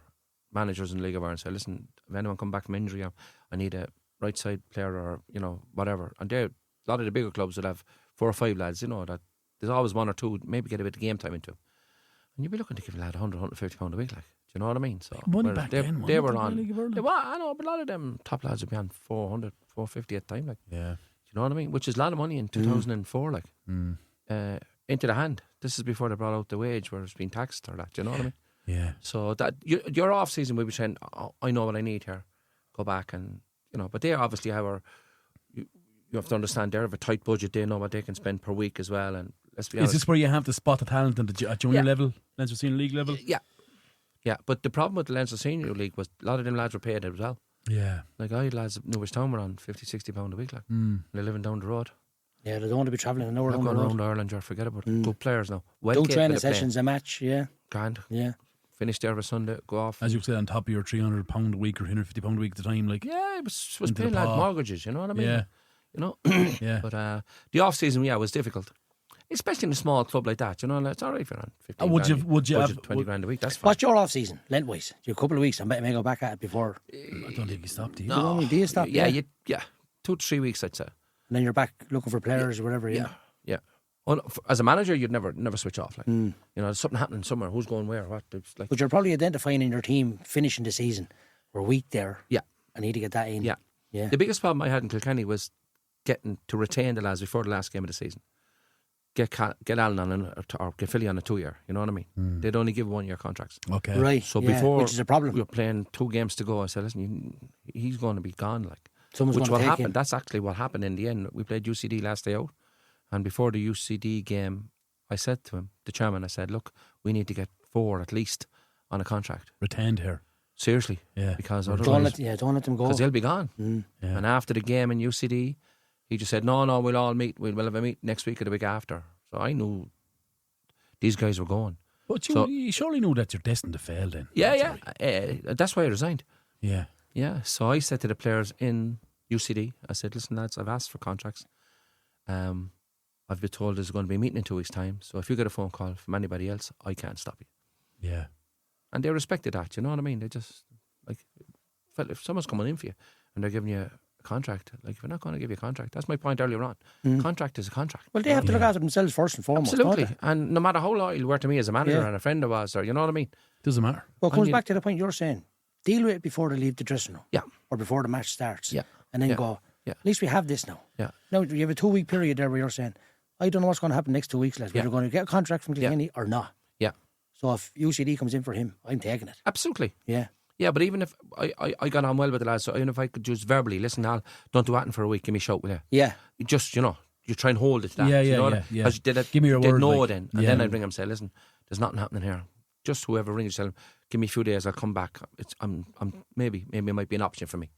Do you know that kind of way? That's how you handle it. You rob 3 or 4 days then over it. Do you know Of what course I mean? it was, yeah. But if that, I couldn't say that because he said, you know, we'll have a meeting in 2 weeks' time. So you might as well have a meeting in 2 years' time then, because they were all gone within a week. 2 weeks long time in football, right? Yeah, they were gone within a week. You know? Tell me that stuff it is anyway, Podge. 2004, 2005, junior soccer Kilkenny is on the upright. Freebooters are making waves, Evergreen are starting to grow, and Yeah. you know, like that would have been difficult as well, right? Because lads are kind of saying, well, you have Booters getting to Leinster Junior Cup finals, Evergreen going deep in outside competition. I don't know if they were at that time, but you know what I mean? Yeah, It's another yeah, factor yeah, as well, right? Yeah. So comfortability for a player to kind of say, yeah, forget about your Finn Harpson Friday night, go and play with Booters or Evergreen. Yeah. That happened. That happened. Tough. Yeah, it is tough. Yeah, like you like to fill the stand with 500, 600, 700 people. They'd like to have 3 or 4 local lads there, his mates and his, you know what I mean, like 3 or 4 local lads. But very few local lads came. The 2 Andrews brothers, Mark and Neely. Neely's top player. They were 100%. They were great for me now. They try and bring lads along and that, you know, really nice lads as well. Into the Neely programme. worked in the bank here for a while. He did, yeah. Well, I'm sure I work with Yeah, lovely lad, good player. Yeah. Centre back or centre forward. All right, yeah. Damien Ragged in the room. Yeah, Damien, yeah. Yeah. Yeah, Rago, yeah, he's all right. He was all Player right. as We had Zenga in the goal. Yeah. David O'Neill Yeah. from Thomastown. Good goalkeeper too. Big 6'2". He was good. So there was a good local element to it then, Johnny, yeah, right? but they were already there. You know what I Yeah. mean? So if you brought in a couple of them other, you know, a few more, like, might have helped you. You know what I mean? Of course, like, yeah. So you're conscious of that as well, I'm sure. You have to be. Like, if you get 5 or 6, 7 or 8 local lads, you get a couple of results. There's going to be an extra 200 or 300 people come to the game. Yeah. I got a tenner ahead. That's not a... That's something I never even thought about, you know that? So your budget, then you can go back and say, Yeah. listen, mate, Papa there is, you know what I mean, whatever, or Podge, I need to get hold of him here now. Yeah. Can we offer him 175 or, you know what I mean, Yeah. or give him something? Or Remember, That's was it John Galkin told us, Leach in? Was it Yeah. sign Leach in? There was about 300 women. No, Wexford. Shane Keegan told us, when he was signing for Wexford. In the Yeah. late show, sign Leach Yeah. in. And all of a sudden there was... Tens went from 300 to 3,000. We were going in to look at him, local fabulous. Wexford playing Wexford. Yeah, but that's in your mind though, Gerry, right? That's the difference. When you go up the levels, Podge, that's what you have to think of. Like we're talking about junior soccer here, there could be a man and his dog on the sideline. It's not going to affect anything. Yeah. But when you're at that level, in the League of Ireland, even Leinster Senior League, I suppose, might be a factor. Yeah. You're thinking, I have to fill seats here, lads. Sure. Makes your job easier. Yeah. I think for me, on that, like, the criteria for me was always good player, treating good players, big help, the more the merrier. Really good players, right? Yeah. Good facilities, right? And the players have to get on. Yeah. That's that. Everything else you work with. Mm. The most important one of them is they get on. Yeah. You don't want a bad apple there, do you? No, he would. You shoot him, Pop. No, it's no good. Well, the players should deal with him anyway themselves. That's the point. And that's for me. If you even taken shape up or shape out, the way exactly where the way football has evolved and how modern it is now, the basics are still the same. Because if you have a problem, guy, he doesn't take criticism from his teammate, which is saying, "Listen, mate, will you come on there and like what's happening here? You need to get running here." Do you know what I mean? Because even if you have a bad game and you're bad touch, it's only running. Yeah. The rest of it is running. Yeah. We'll cover Pat there, we'll cover Patch there. It's only running. Yeah. You're only running around. Yeah. All you're doing, you're doubling up on him or Yeah. mark him. That's all it is. Isn't it? Yeah. No, but you're right though. Yeah. It's like this something about universal and it'll They never forget the basics, change. don't they? Yeah. Like, I saw say something and it's kind of, I don't want to sound insulting, but it's a simple game made hard by fools. Absolutely, Very simple. 100%. Yeah. Nothing has changed. Even An though accurate it's statement, quicker, they're better now. I'm not denying that. But the fundamentals is... Yeah, but it's not as if they're not going onto the field, Gerry, and not knowing what they're doing. You're coaching, you're training to a system. Yeah. Do your job. Yeah. Like, if you're not good enough, obviously, try and get someone to replace them. Yeah. But the disguised topics, like... Still have to work hard in every game. It's all the lingo. Do the Get best. us up. Jargon. Yeah. Absolute jargon. Yeah, but even down to the breakdown of stats, Gerry. Yeah. Like I see some lads in training wearing this GPS. Yeah. Ran 15k today. How many times touched the ball? Yeah. When is the Olympics? Yeah. Do you know what I mean? No, fair play to you. Unbelievable work rate. Yeah. Fantastic. Yeah. But we're not playing that game. And so if you take that to the Premier League and you look at the breakdown of stats, Yeah. I do laugh. Yeah. These are absolute. There's only one stat matters in soccer, lads. Yeah. And it's the score. Yeah. But if you look at, say, the top 10 passers, touchers of the ball in the Premier Division, right? Top 10, Van Dijk is on top. 8 out of the 10 are defenders. Yeah. 8 out of the 10 are defenders. Because we're playing against a mid-block. Yeah, but it's going left or right, Gerry. So, Papa, you play that sitting in a lecture like with a cigar. Yeah. I know, yeah. See, You go back 30 years when Hansen and Lawrence were playing. Yeah. Hansen and Lawrence would take that half a line and they'd go and play a killer. Yeah. Do you understand? They didn't go backwards. And that It was a touch. Can I go along? But if they saw a gap, they take I'm it. stepping in here. Step in. Yeah. And I'm breaking lines. No, we're on the half a line, and Hansen. I'm just using them for an example. No, I get you. He can play. We go to Rush's field. We go to Ugly Shovels. Bam, there. Now you've a question to ask. Where's the centre forward? What's he doing? Yeah. Do you know what I mean? Yeah. Do you understand? Yeah. What's going on? That's not my job. Like, you have all the cones in the world. Yeah. You have to solve the problem when the flame is on fire. You know what I mean? It's just like the Bruno Fernandes thing. There's a stat going on there at the minute where, I'm a United fan, right? Where he has like 27, 28 goal involvements, right? I broke it down. 12 of them were against Leicester City. Played them 4 times. Do you know what I mean? So, like, stats are open to objection. Like, you know, there's no... I firmly believe only one stat matters. And it's funny, Gerry, because I'm going to be honest with you, I didn't know you. I didn't know your style. I actually think we're very fucking similar. Because I'm that person that tells my centre halves, why are you going left and right? Yeah. Your fullbacks are meant to go high. Step in, and if you want protection, ask your 6 to come around and step in and play. No, if you step in and you hit a wall, let's restart and try and go to the other side. Yeah. But this whole thing of, it's great stat centre halves, get it. Fullback, centre half, goalkeeper, fullback. And I've seen guys doing sessions on that. There's 12 passes and you're still in the same spot. Yeah, but you have to pass the ball with a purpose. Yeah. Unless you're in trouble, you have to go backwards or you're in trouble, fair enough. Of course, you have to know when to defend. Off and there's no more than 25 yards, you're like, can I see? When we played, if you had it there, can I see the front man's feet? Yeah, ping, there. Yeah. There's your starting point. Yeah. So you're coming to me middle of the park, when it's gone there, now your starting point, you're looking at your front man here, and now you're in 25 yards from their box. Yeah. One pass. Yeah. You said, you come short, and you turn around, and you'd face your striker. Yeah. Got to his feet. You'd have to have a striker to be able to kill it. One touch, bang, like Porrick. No, you're there. and he's gone. So now who comes in? Or does the centre back come all the way to you? Where's the hole? Does he come into the hole behind him? But it's all here. Turban run, whatever. Yeah. Not going around the houses. You know what I mean? Aer Lingus. You went back. That's the way. Yeah. You went back to Pat's, had a little stint of collection. Talk to me about the difference between dressing rooms then and going back to your Leinster Senior League dressing room, Kilkenny dressing room. Like, what's the difference in players between now and then? Cheers, that's a big one. I would say, as I said, there was a lot more characters in dressing rooms then. People took an awful lot more responsibility when you'd speak to them if there was an issue. You know, a lad have you have to have character. You know what I mean, to make it right. An awful lot of lads had character then. Some of them mightn't have been the greatest passers in the world. Yeah, you know what I mean. But they would be able to take it on the chin and say, right, you know, hand over the shoulder and strangle the next fella. A lot of them could take that because they had the characters to do it. I think people are distracted. Society in general has changed. You know what I mean. Lads are busier now. Social media, there's commitments, lads are at college, there's more concentration on exams, there's stuff going on off the pitch, you know what I mean? And you're just want to concentrate on football, but sometimes the recipient isn't on the same level as you, if you understand what I mean. Yeah. Not through ignorance or not through arrogance. Just not there. You're just not there. Just not there, yeah. And it's a vitally important point that I'm trying to get across, and it's not landing. I think that's the difference, you know what I mean? 25 years ago, when we played, everyone was on top.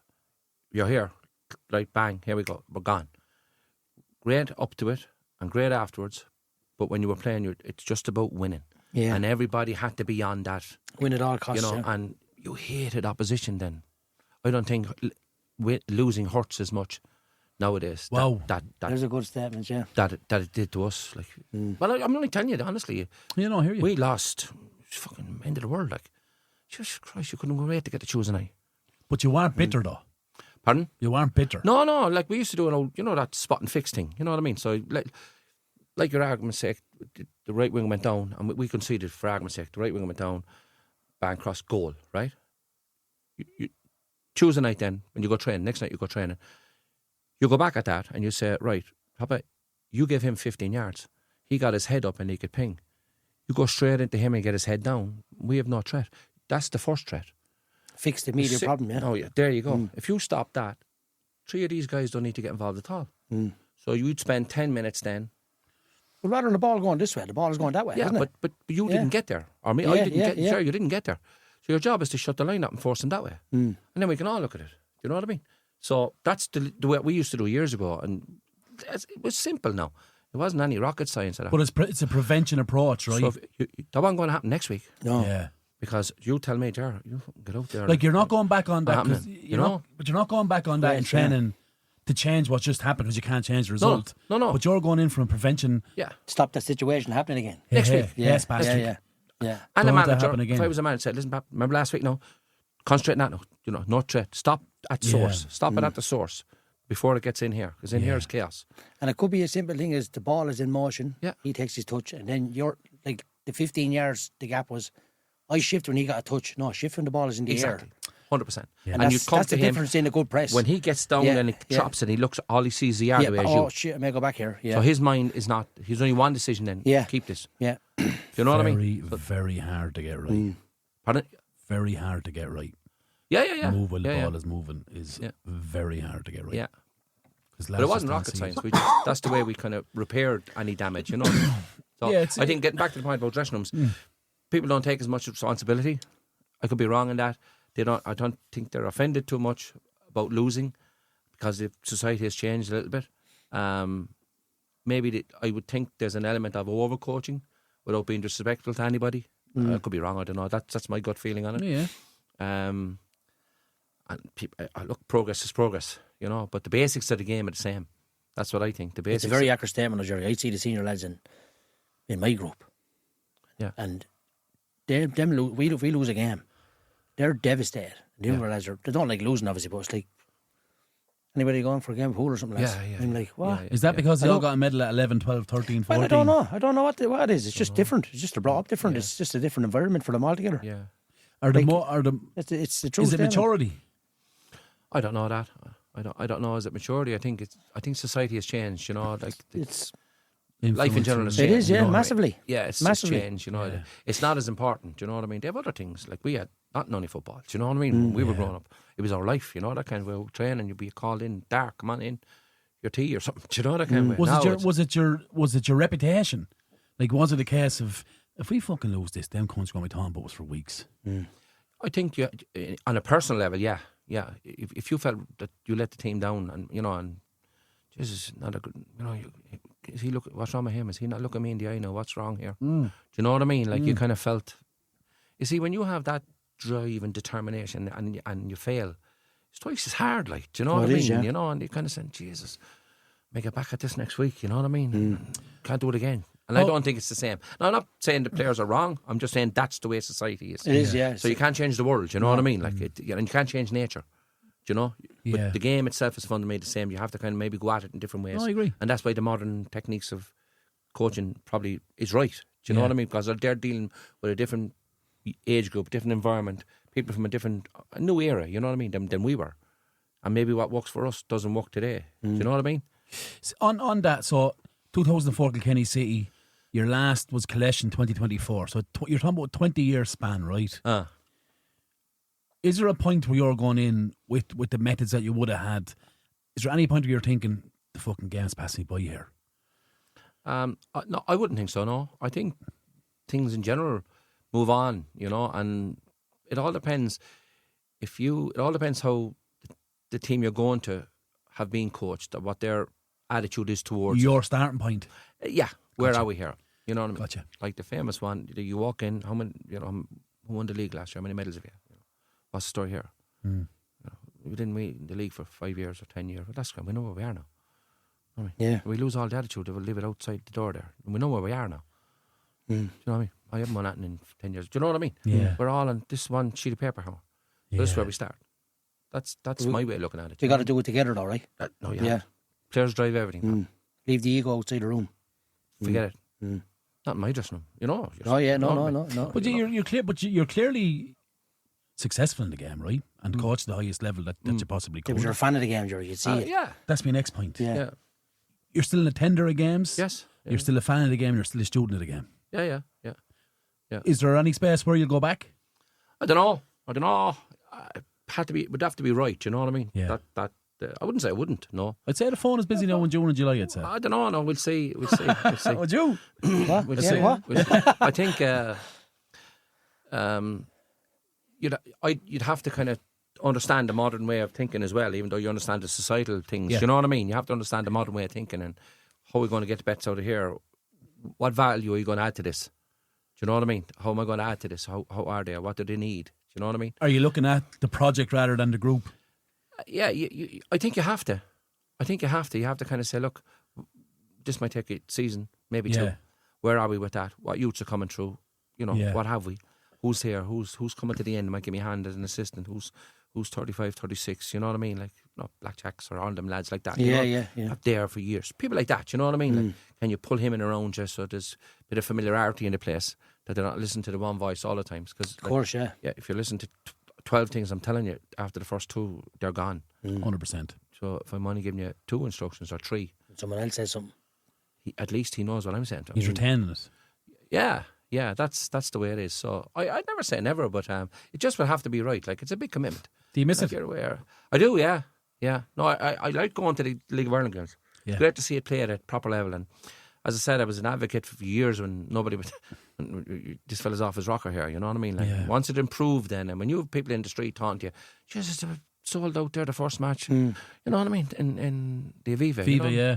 I'm sure it's crying out for it, like. Yeah. But you have to go.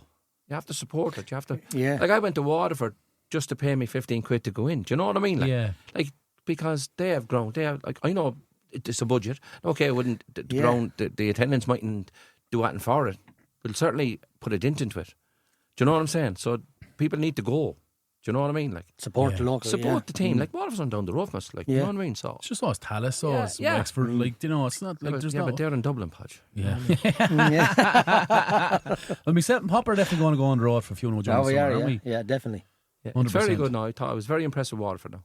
I would have Very always impressive. been a League of Ireland fan. I always, Yeah, I yeah. wouldn't say I was a fantastic attendee at games, right? Right, okay. But I would have followed Wexford a good bit, and I would have gone to Waterford. I've been to Yeah. Pats. I've been to most of the stadiums, and I just think there's something beautiful about it. League of Ireland, I think it's honest and it's raw. and I think the And it's big proper, difference in League of Ireland No now, bluffers. It's better to watch as well. There's isn't no it? bluffers. No. no, there's none. There was, Yeah. But they're you not know, the world. and they were top level of clubs, Yeah. and they were ruining clubs. Yeah. And I think, Jerry, that's the big difference now in League of Ireland. I've said this 10 times. Football men are running the football side of League of Ireland clubs now, Yeah. and businessmen are running the business side. Yeah. And the two of them aren't mixing. Yeah. And it's a collaboration rather than Yeah. lads in suits running the football side of Absolutely, things. yeah, And, you know, yeah. Big help. and I think Well, that if you have a lad running a football team that doesn't have a club of football, you're in trouble straight away, aren't you? Yeah. That's about the size of it, really. Yeah. I think it's in a really healthy place Yeah. financially, It's good. on the pitch. Yeah. I think young Melia going to England. Yeah, yeah. That chap playing for Cork City that I mentioned, Sullivan. Yeah. I think there's some really, really good talent. No, thankfully, that could be down to the thing. You can't go to England till you're 18 now, so they're hanging around a bit longer. I think League of Ireland underage setup is in a fantastic place. And I think here we're close to getting our own now in the third tier. I think Carlow Kilkenny are more than suitable to step in there. And I'd love to be going to Kilkenny of a Friday night to watch Be great, me yeah. on. Oh, 100%. You know? It's the only way to go. Like, I think so. If you just do it right and get in, you know, the right backers, and Yeah. where would they play? I don't know. They're nomads at the minute. No, it's no pitch at the moment, no. All right, Which okay. is They're a trying to disaster play for them. everywhere, but I you think won't they're get It in. won't last long without a pitch, you Yeah. know. It's I think Buckley Park is a possibility, Okay. but you're probably and you know Buckley Park and its prime. Yeah, but it's It's full a of, long way it's- from its prime. Yeah, it's in rag order now. I know Castle Warren play there, That's right. Yeah, but the pitch is like they try a field to of do it up. thistles, but it's- and bad, isn't it? you're probably talking 60,000-70,000 euro, like Yeah, yeah. easily. Yeah. Get the pitch right. Yeah, I was Yeah. in it. You'd wonder then, attendance-wise, would that affect the first division clubs? Do you know what I mean? With attendance-wise, you know. Depends You who know. goes Yeah. into it. I think. Yeah, but they'll change the line every year, though, won't they? The border north-south, like Yeah, they'll they will. change that every year. But So you could be going here, Galway in the north or in the south, or yeah, at the end of the season, who's gone here? yeah. So you have to draw the line every Of year. course, then, yeah. You know, Do you know- so Big that difference. affects attendance. It then, does, yeah. You're just getting used to something. Oh, jeez, they're gone now. They're up and Yeah. It's a lot quieter than what it was here last year, wasn't it? Yeah, This kind of thing, yeah. yeah. I think it'll So- end up being one division anyway. And I Right. think that One or North and two. South thing will be Leinster Senior, Munster Senior eventually, the top tier, Yeah, then yeah, will go in yeah, there. yeah. But I think the mistake they could make, and from my And time do in a League of cup Ireland, sort of then. yeah, from my time in League of Ireland, I think the mistake they made was, I don't know if you remember the A division, would have been FC Carlow in the A division in my little bit of experience. But there was Rover's second team was in it, Pat's second team was in it. I think if they do that, it could be a mistake. Okay. I think you had to give clubs the platform, and the likes of Kildare, Club Kildare, the likes of a Newbridge, the likes of a Carlow Kilkenny, Michaels, you know, Yeah, yeah, top yeah. top junior clubs, top Leinster Senior, Munster Senior clubs. I think Yeah. you have to give them the opportunity in third tier Yeah. because it's a knock-on effect in everything, right? Sure, yeah. Do you know? The thing with the junior setup is that it's obviously, I just find it's recreational. You know, it's recreational. It's probably the biggest recreational sport in Ireland for years. More people playing it. But I think the level when you go to senior is huge. There's so much more to think of, like attendances, cost factors. You know what I mean? Yeah. When you go up there, like you have to stay. you People know what I don't mean? see it, though. Whereas, like, say you take your club, like all lads, all locals, all play together, enjoyed it, but it's recreational. Yeah. 100% recreation. That's great. But if you're talking about proper levels of managing and coaching and going up this famous FEI word, this pathway, you know what I mean, to heaven, you have to have. Highway to heaven. Do you know what Brilliant. I mean? No, you're right. You know, Yeah. you have You're to. right. Yeah, you have you're to think right. differently. You Yeah. know what I mean? Yeah, That's of all I'm course, saying. yeah. You know what I Yeah. mean? But I think, and I made the statement before, Jerry. I think it's only junior by name now. I think Yeah. junior soccer is in a. I think the FEI Junior Cup is the best competition on this island. Well, it's hardest to win, anyway. I think 600 it's teams an in it. absolutely outstanding Massive, isn't it? competition. 600 teams into that. Yeah, it's massive. I think Limerick. Was it? Pike Pike. Rovers, yeah. Pike, yeah. 7 or 8 of them, I think. You know? Yeah, Michael's have a Carlow never couple. won it, no. No. It was one or two Cork teams even got to the final. Avondale have one, right? Do they? Junior, no. Evergreen. Trevor didn't. Senior. Mikey Aberdeen thought senior, yeah. Sheriff Mary. beat Evergreen in the final Yeah, Yeah. okay. in the Aviva. North End have won it. Yeah, yeah. Michael's have won it. Mm. Swilly. Yeah. So I think junior soccer is getting to a position where it's actually becoming more than... I think there is a recreational aspect, but you're talking B team, C team. Yeah. I think at the top level in clubs that fancy themselves as clubs is changing. That's good. Yeah. That's just my... That's good, yeah. Even for Carlow, for an Oscar Traynor level, that's good. You have to be up there, you know what I mean? It should be one every year, no matter who does it. Absolutely. I think so, Pat. Doesn't take like when we played near to do it. Like It's brilliant. I love playing it. Yeah, loved it. That Waterford team was fabulous, like, that we beat. Well, the first game we took over, wasn't it? Yeah. Alan got a hat-trick, didn't he? Yeah. Wicklow were very, very good down in Bray, remember? Yeah. They're very, very Carlow good size, like. Yeah, no. Monaghan. Yeah, like, and we were beating teams. Do you know what I mean? Like, Remember we came home, we played in... Did we play Kildare in Castledermot, or did we play a home game in Castledermot? I think we played Kildare and Castledermot. There was about 12 of us in Darren Ayres' Peugeot 206 coming along. Remember, we were like sardines in a tin. Remember, Gerry? Yeah. And we were going back to the town, yeah. The time you could have 3 or 4 points and drive home. Yeah. Darren Ayres, Cobh Donnelly was in charge, I think, at the time, wasn't he? In charge of Kildare, Yeah. But on that, Brendan McLaughlin's a big help to me now. Lucky, you know, genius, he understands the game, in fairness. Oh, he does. Sometimes people don't. Massive fan. Yeah, he was a massive fan as well. big help to me now. Lucky's my coach. Brendan, yeah, he's super knowledgeable man. Yeah, but he loved the League of Ireland as well. Yeah, but he was good help to me now, I must say. You know what I mean? That time he understood what you were trying to do. You know what I mean? Yeah, of course, and he understood. I had Lucky me and Pat's when my first into Pat's 10 years ago. Lucky was my Lucky would have coached me as a kid as well. And yeah. But sometimes these guys get forgotten about. You know what I mean? Of course, yeah, 100%. Yeah, very witty man, isn't he? Yeah. He's great crack. Football knowledge is very good. Very good. Yeah, it's ridiculous. Very good. Yeah. On Carlow, give me your best 11. Yeah. What shape we playing, Ger? Well, you can with this team you can play any shape you like. What are you playing? I'll start with 4-4-2. You can go 4-2-3. No, it's your team. You can go 4-2-3-1 because these guys. No, I'm sorry, Pap. He's You're not in it. I'm sorry. He's on one of me. Yeah. James, can you drop in some Kleenex there? I haven't been. I covered myself earlier on. I said I'm very good with the squad. Do you understand what I mean? Yeah. So you should take it as that as a compliment. Another politician. Another one. It's called. There's a difference between management and leadership. Do you know what I mean? Very good. And I'm neither. Yeah. So I suppose when you look at when I read the criteria for it, I thought it was players that I've managed. So there was lads in the college that were, there's goalkeepers and centre forward. Super players, yeah. Tom Elms, who was Vera Powell's assistant, he was a fantastic centre forward. Right. Tom was very good. Very good. Great man to get goals on. Yeah. Won me a number. Working in the IT now, right? Huh? Working in the IT now, isn't he? Yeah, he got the main job there from Riley or Hardy. Remember your man? Luke. Luke, yeah. So Sligerman in the goal was very good. Do you know what I mean? So then Coached some top players, didn't you? Yeah, Sligerman. Tom Ellis was fantastic. Jimmy Cohan. Yeah. Fantastic footballer. He's in Galway now, but what a player. Danny Ledwith in Australia, left side, played for Rovers, played Premier Division with Rovers. He went to New Zealand then. There was 5 or 6 of them. Alan Last, he's still in New Zealand. 5 or 6 really. They would have been in the first football course in the IT, right? First one, yeah. So you would have been in a fairly privileged position then getting these lads in and you were like, yeah. I was 7 years there now. Or you 7 years? I was 7 years there, yeah. But before that, you see, you were pulling lads from Kilkenny and there was no FEI course. Yeah. See, it's your coaching so badge. I was getting Papa from Carlow, Podge from Kilkenny, a man from Waterford, 3 lads from Cork, 2 lads from Donegal. When we won that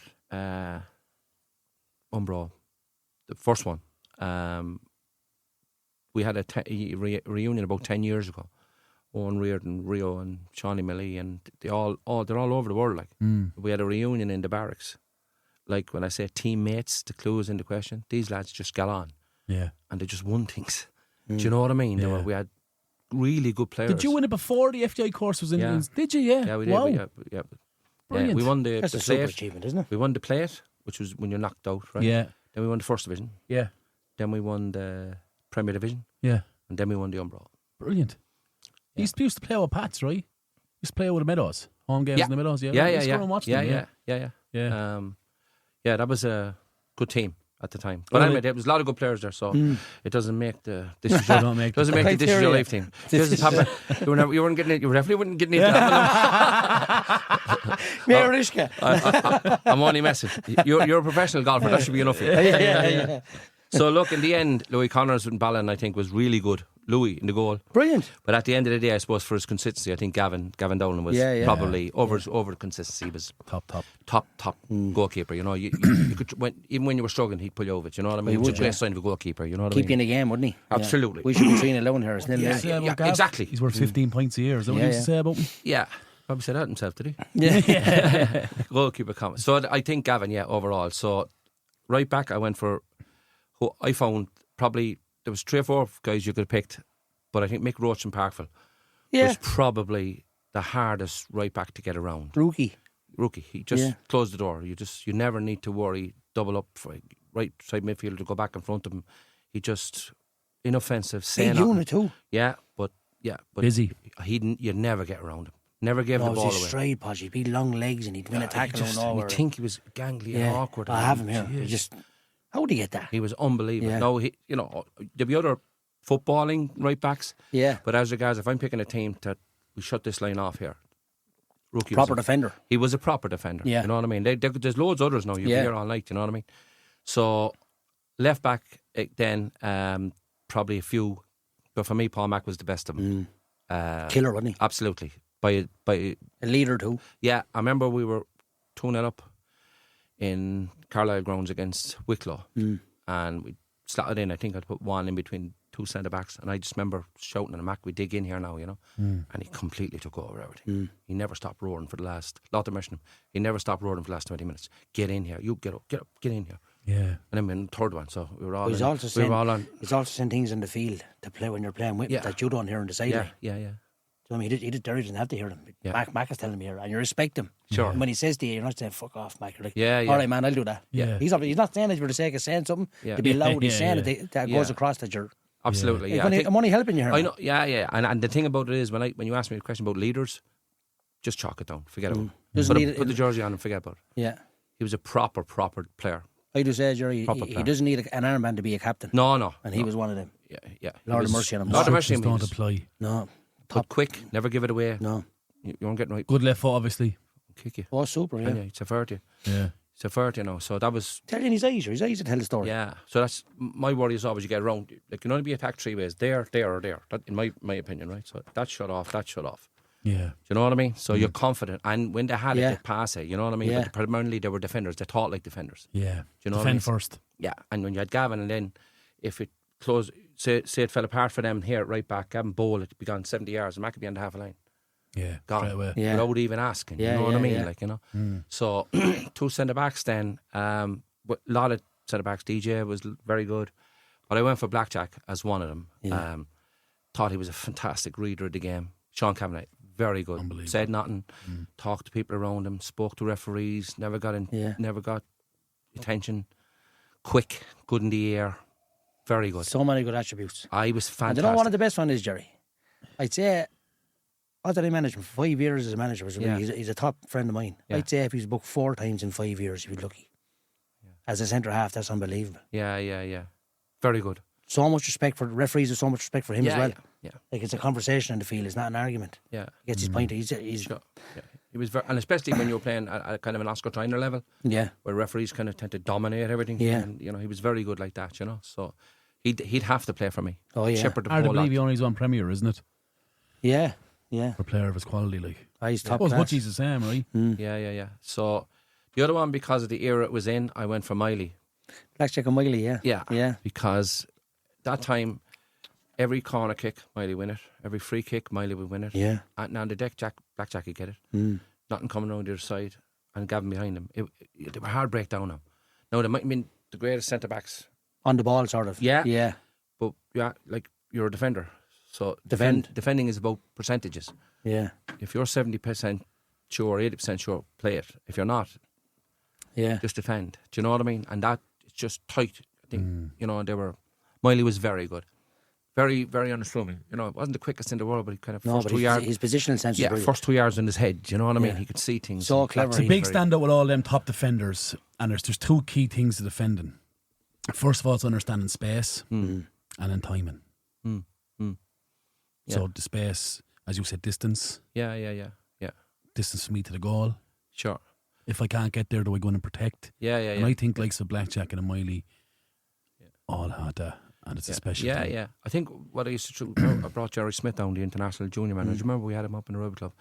And I was trying to explain to him that this is what I want him to do. So if Rookie was gone, right, and we all shifted across, my 2 markers were the goalposts. So if Blackjack was gone to Rookie, Miley went to that post, and Mac tucked into this post. Yeah. And everyone knew where it was. This is your marker. Yeah. Right? And then you'll have you or whoever in the middle of the pack. If it breaks down, just get it, rather than breaking to them. Yeah, Simple little thing. Yeah, yeah. So, do you know what I mean? And if it would happen the other side, it goes down here, Mac has gone out, oh jeez, and he's after beating him. Miley gone out, Blackjack to that post, Rookie tucks into this post, and Gavin knew where everybody was. Do you know what I mean? But it's not square either. So No, it was a Z. It was always a Z. Yeah. I always say you should be able to see I go there, knock that. you should be able to see the number on the if I'm a centre half. Yeah.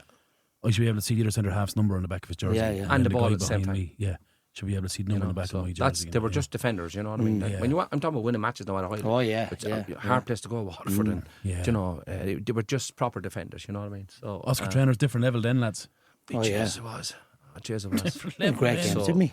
Who? Super, some great games in there. Yeah. And it kind of put us on the map, though, I felt, you know what I mean? Kind of, they'd be looking at you, Carlow, like, you know, that kind of... Yeah, I get the feeling, yeah. I didn't like that. You know what I mean? Disrespecting you, sort of. Yeah, no, I get I that didn't like feeling, that. yeah. I think, Yeah. you know... I still got that when we back to Kilkenny this year in the Oscars. Yeah. I So... got that vibe. So we're going to hammer you here today. Yeah, lads. yeah. So, middle of the park, I had to go with Jacko Murphy.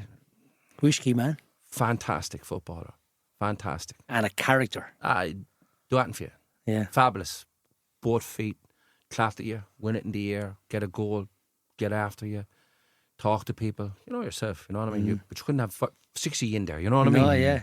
Jacko was top notch. Absolutely. And you could stick him up front or you know, Oh, yeah. you go walkie sometimes, you know what I mean? Yeah. Definitely centre middle of the park because, I think it was his best position, Gerry. yeah. I think so, Yeah. Like Look, it's all about opinions, you know what I Yeah, mean? But yeah. I just felt this fell in the middle of the park. This is conductor here. This is what's going on here, you know what I mean? You see everything, you know, that kind of way. And beside him, having thought about it for a while, I went with Ross Townsend, Oh, yeah. Yeah. right? Because Ross had great energy, even though he didn't look the fittest or whatever the case may be, but he never gave the ball away. No. Very football intelligent man Oh, as well. And he'd go left and he's a right gas man, and yeah. this and that and the other. And next minute he'd be fucking penalty. What happened there? Yeah. Yeah, And Ross is gone down the brilliant. box or Yeah. Still short free training away. kicks. And you get know. up and the hands like this straight Hands like away. that, yeah. He does it every So, time. Having like a book. Yeah, so Yeah. like you had Jacko in the middle of the park with Ross Townsend, Yeah. so you weren't getting in there too quick now. No. You know what I mean? no, So no. do you know what I mean? So you had Yeah. four and we Yeah, said Jacko for A argument's killer sake. and a baller. Yeah, but he could pick anything going, you know And what they I could mean? probably manage against the midfield three as well as a pair. Right? Yeah, but he'd see it. Yeah. So would Jacko, you know what I mean? Yeah. Yeah. Or you go in there, you'd see it. Do you know Yeah, what I mean? yeah, That's what I'm yeah. saying about the thing. If I needed three in there or whatever, you could start, bring loss on. If 20 minutes to go, we need to keep it, whatever. I'm talking about just when you're starting. Yeah, Not- yeah. Do you know yeah, what I mean? Yeah. Like, you know? The game develops a different, isn't it? Yeah, so that was my two in the middle of the park. I went with Jamie Farrell wide right. Jamie White, right? Yeah. Yeah. Yeah, because when you look at that five, that was when they had it really. But if we got it What an outlet. gone, an outlet, win it, roll it, outlet all day long, and gone. Cut inside, pace, burn, Eye for ask a goal. question, kept his left back at home all day. Left back would never, because he was terrible, afraid of his life. He never catch The it. left back will not get two touches in the ball. Yeah. It's a touch to kill it, and then make up your mind what to do with it. You're not getting past them. Yeah, Just make up your mind. I'm either going back to the centre half, yeah, or I'm I gonna have to get it. ping it 60 yards if I can. exactly. And that's what Jamie Farrell is. Yeah. Yeah. People say it was all about his pace. He was physically strong. as well. He was a super player. Yeah, but he kept left backs back there, like, so we'd room Yeah. then for Alan to come short. Or, do you know what I mean? Like, he You was, nearly encouraged left back to go forward, right? Go to Pearl there, man. Yeah, but if he No, did, if he went the first time, he wasn't going the second. You know what I but mean, if you though, win, if you did Mac it pinging in over his head, where's he yeah, gone? yeah. No, but where's he gone now? Quite often see Jamie, like that ball that you say, you picture games you played in, or Rossi or someone to pick a ball over the top, and he's gone past the centre back has gone to try and get the ball. He's at the burn of the left back, and the centre back is in trouble here now straight away. yeah, Like, yeah. Oh man! And the first thing, like you said, the left back is saying, "I cannot go forward." I'm done if I go forward. Yeah. But he probably can't mark him either because if he leaves that gap, Yeah, yeah. then Yeah. he has that blind side. And if you had a centre back, an opposing centre back, he wants his left back beside him to protect Yeah, him of as well. course, So yeah. now you're getting 40 yards. You know, Yeah. can get his feet, yeah. Now you're in big storm, like. Do you know what I mean? Because Yeah. if he can get his head up and he's going at you, it's the end of the story. You know what I mean? It's lights out, So that's that. So when you let's just say you'd win it and we have it. So there's your outlet, and you're gone. You know what I mean? Ross get on the end of it, or Jacko, or whatever. Yeah. So on the left, I went with Brian Carberry. That's he's in every team, isn't he? Carberry. Fantastic football. Oh, brilliant. Just give it to him. Do you know what I mean? Especially if you were struggling. You know what I mean? So A different winger than Jamie.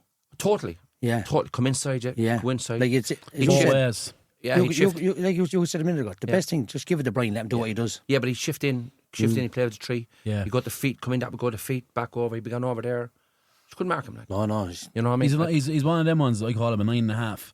Oh, he's He can brilliant. Yeah, play, yeah. you know, he can play In say, between the on two. the inside, say if he's a wide player, he could play on the half. Yeah. So he's not actually a striker or a winger, he's a 9.5. Or Yeah. he's not, you know, Yeah. that little pocket there, I think is... But what's the right back would do with him, like? yeah. So you're just looking for position in the park, like, divide the pitch into three. Possession, set up, score. What's he going to... Am I going in? Without the two strikers, that's a super team, yeah. Do you know what I mean? Yeah. Jesus Do you know what I Christ, mean? So, yeah. like, you've threat. Do you want to play or do you want to... It's up to you now. Do you Yeah. know what I mean? Where are we here now? You know what I mean? Like, Yeah. do you know what I mean? Yeah. That's how you win matches. So, you know the one that goes in every team, but I'm going to go with Alan Flynn. Oh, I love Flynn. Flinner. Right? Yeah. And I'll tell you why. Fantastic work rate. Worked his back four, worked his right back all day long. Very good with his back to goal. I took him to Newbridge with me. Played in that Leinster Senior League in the top division, and he was fabulous. He worked and he got kicked and he stayed at it. Underestimated player too. Absolutely underestimated. That's might be strange for you, but like No, it's... if I'm looking at him, I played Whitman against him, and I tell you, and very good finisher. You'd rather him on your you know, side. people forget that. You know, Terrible penalty taker. you wouldn't give him penalty once Alan Kelly was on the pitch. You wouldn't. But brave as a lion, though. But if it went up to him, Jerry, he wasn't coming back. he made a stick. That's what I said to you. You were up the pitch, and if you got it there early, Carberry here, Jamie there, you or Jacko or Ross. Yeah. It wasn't just about him holding the ball. He's seen before the ball comes to him. He knows who's free. And he'd go and check and he'd spin and he'd go off. But he'd come back and if the very minute breakdown, he'd be the first one behind the ball. You know what I mean? Great player. I think he was underestimated how good he agree. was. Oh, he was. When I brought him to Newbridge, he was He played top League of notch. Ireland as well. He played Waterford, right? Yeah. Very good. Top Great guy. character, lovely Top lad. guy, You yeah. know, teammates, you know what I mean? That's the forte. Do you know what I mean? He was a really good lad. There's some session in dinner, Jerry. Yeah. And I We're think going then, missing for a week. I think then I think the best player by country mile in Carlow was Alan. Alan Kelly was. Yes. You just won matches with him. Do you know what I mean? Doesn't matter. Eventually, couldn't mark him. You have to shoot him. Like he was unbelievable. He was the Maradona to Napoli as he was the Ballon. Yeah, he was. But even for us, No, what a player! that's what he was. What a player! Like what he an took- attitude!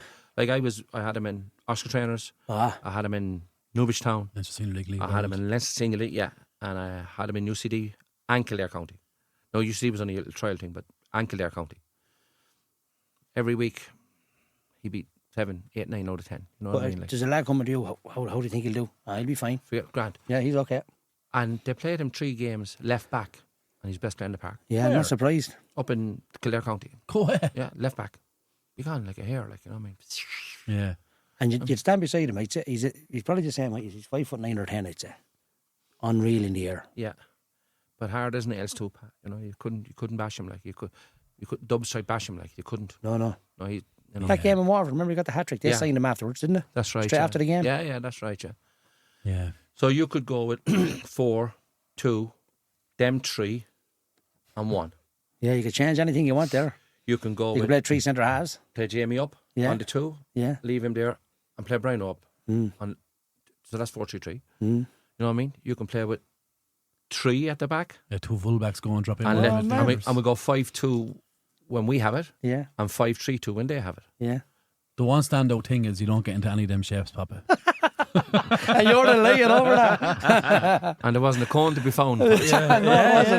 Yeah, So well, it's probably an unusual one, but Yeah. I I just think looking it's at it as a all right. manager and what you ask of your players. Yeah. Now then you had, I suppose, Darren Ayres was a very good Very good player. Great man Yourself, for a goal. yourself, very good. It was you couldn't play them all, you know what I Yeah, mean? of course. He's going to play And I level. also know a fella there that we forgot about. Jerry, remember Gerry Enright? Yeah. Really good player. St. Pat's. Could play anywhere. You know, good man to have on the bench. You could play him wide right, wide left, up front, middle of field. Harry little cunt too. He was, you know, sometimes people forget about these players, you know. Gerry Bickerstaffe was a proper footballer now. Do you know what I mean? He was. People forget about him. He didn't take long. So you had, there could be another 10 there you'd put on it. She'd go on all night, yeah. Do you know what I mean? Like you could change it around with You still have a grow for it, don't you? Oh yeah, like it's just my game, you know what I mean? Yeah. It's just, I mean, Is that because where you come from? You're reared on it? Absolutely. Totally. Absolutely.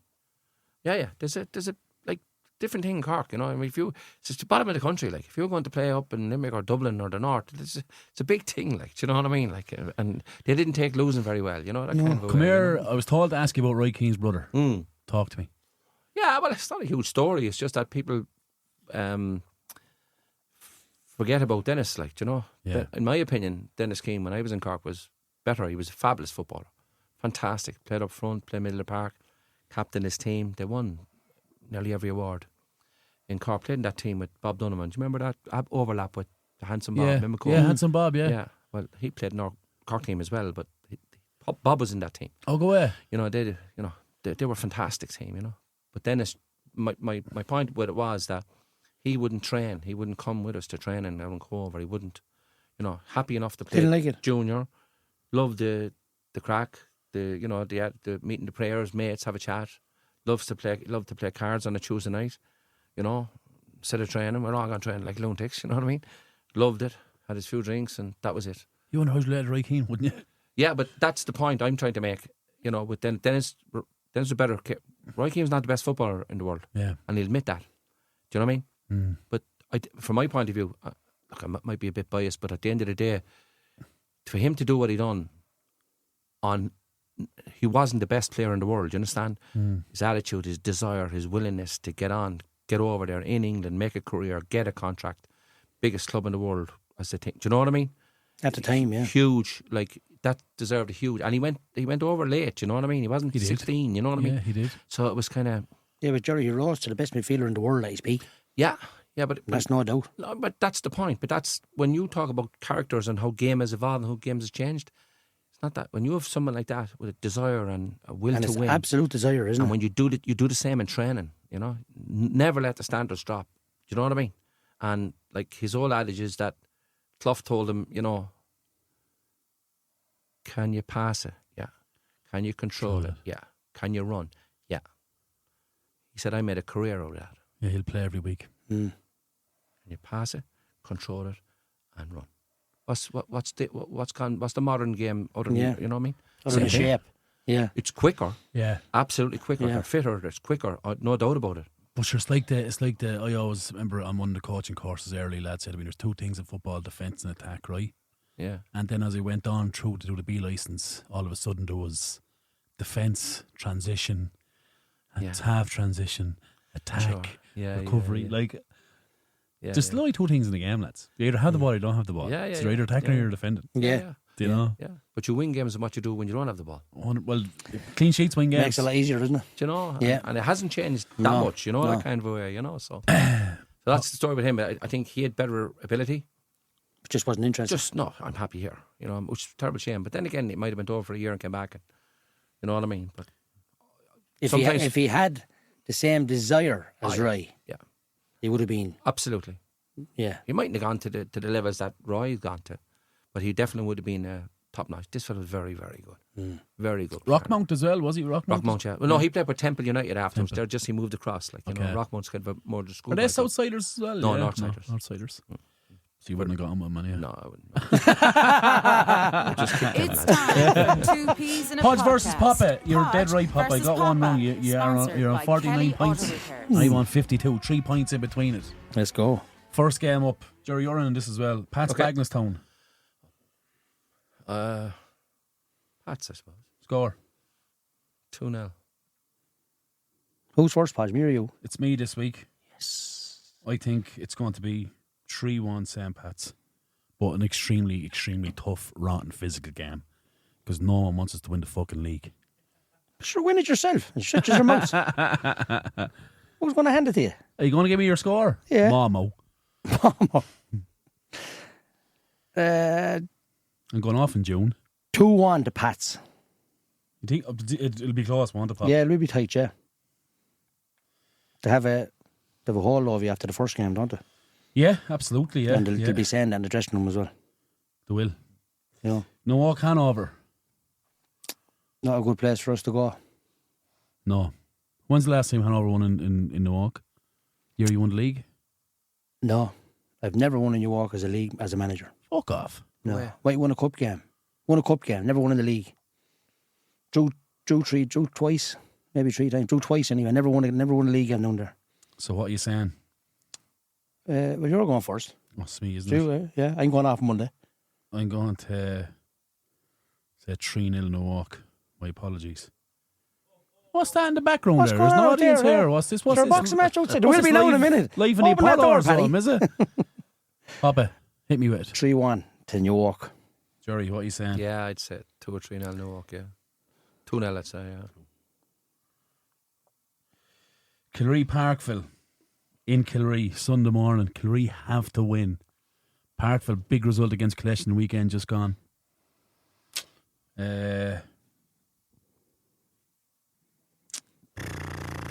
I fancy Kilree. I'm going to say 2-1 Kilree. Are you? Yeah. Well, I'm behind her, so I have to go against you. It's up to you. I'm going to go 3-2 to Parkville. Same as the one last week, right? What are you saying? 2-1 to Parkville. That Cretty versus Vale. Cretty or Vale. The autumn one, don't they? They'll turn them over. 3-0, was it? 4-0? Well, if 4-1. Cretty had played themselves like they played themselves against us on Sunday, no, I know they might have a few knocks there because it was an extremely physical game, but I wouldn't like to be drawing Cretty in the cup now. I know well, they're also going out of the league now, so they might rest a few players. And rest them for the cup. I'm going to go Desmond. Because they have New York in the cup, don't they? 2-2. To do, yeah. You're going for Desmond? Yeah. Who's at home? Cretty. 3-2 to Cretty. Mr. Bickerstaffe. 2-1 again. Cretty. Where does the Bickerstaffe name come from? It's a little place outside Aintree in Liverpool. Scouser? Hamlet outside Aintree, yeah. Is it true that No. Bicker? Yeah. That's a term for scrapping and fighting. Does it come from that? I never Did I heard read that, something no. like that? No, I I never did heard Google that. Bickerstaffe before I come over here tonight. Okay, I never heard that. And I did say it came from a little town outside Liverpool. Yeah, It sounded like you're reading an Anna Barry book, so it was. yeah. Bicker. Does that mean fighting? Yeah. You're a mess. No, that's where it comes from. That's what I read anyway. Did you do boxing as a young lad? Not with gloves on, no. Not legally. Results or fixtures. Under 18 league, this is a decider. It's tomorrow night. Vnerney versus Ballymurphy in Ballin. 8 o'clock.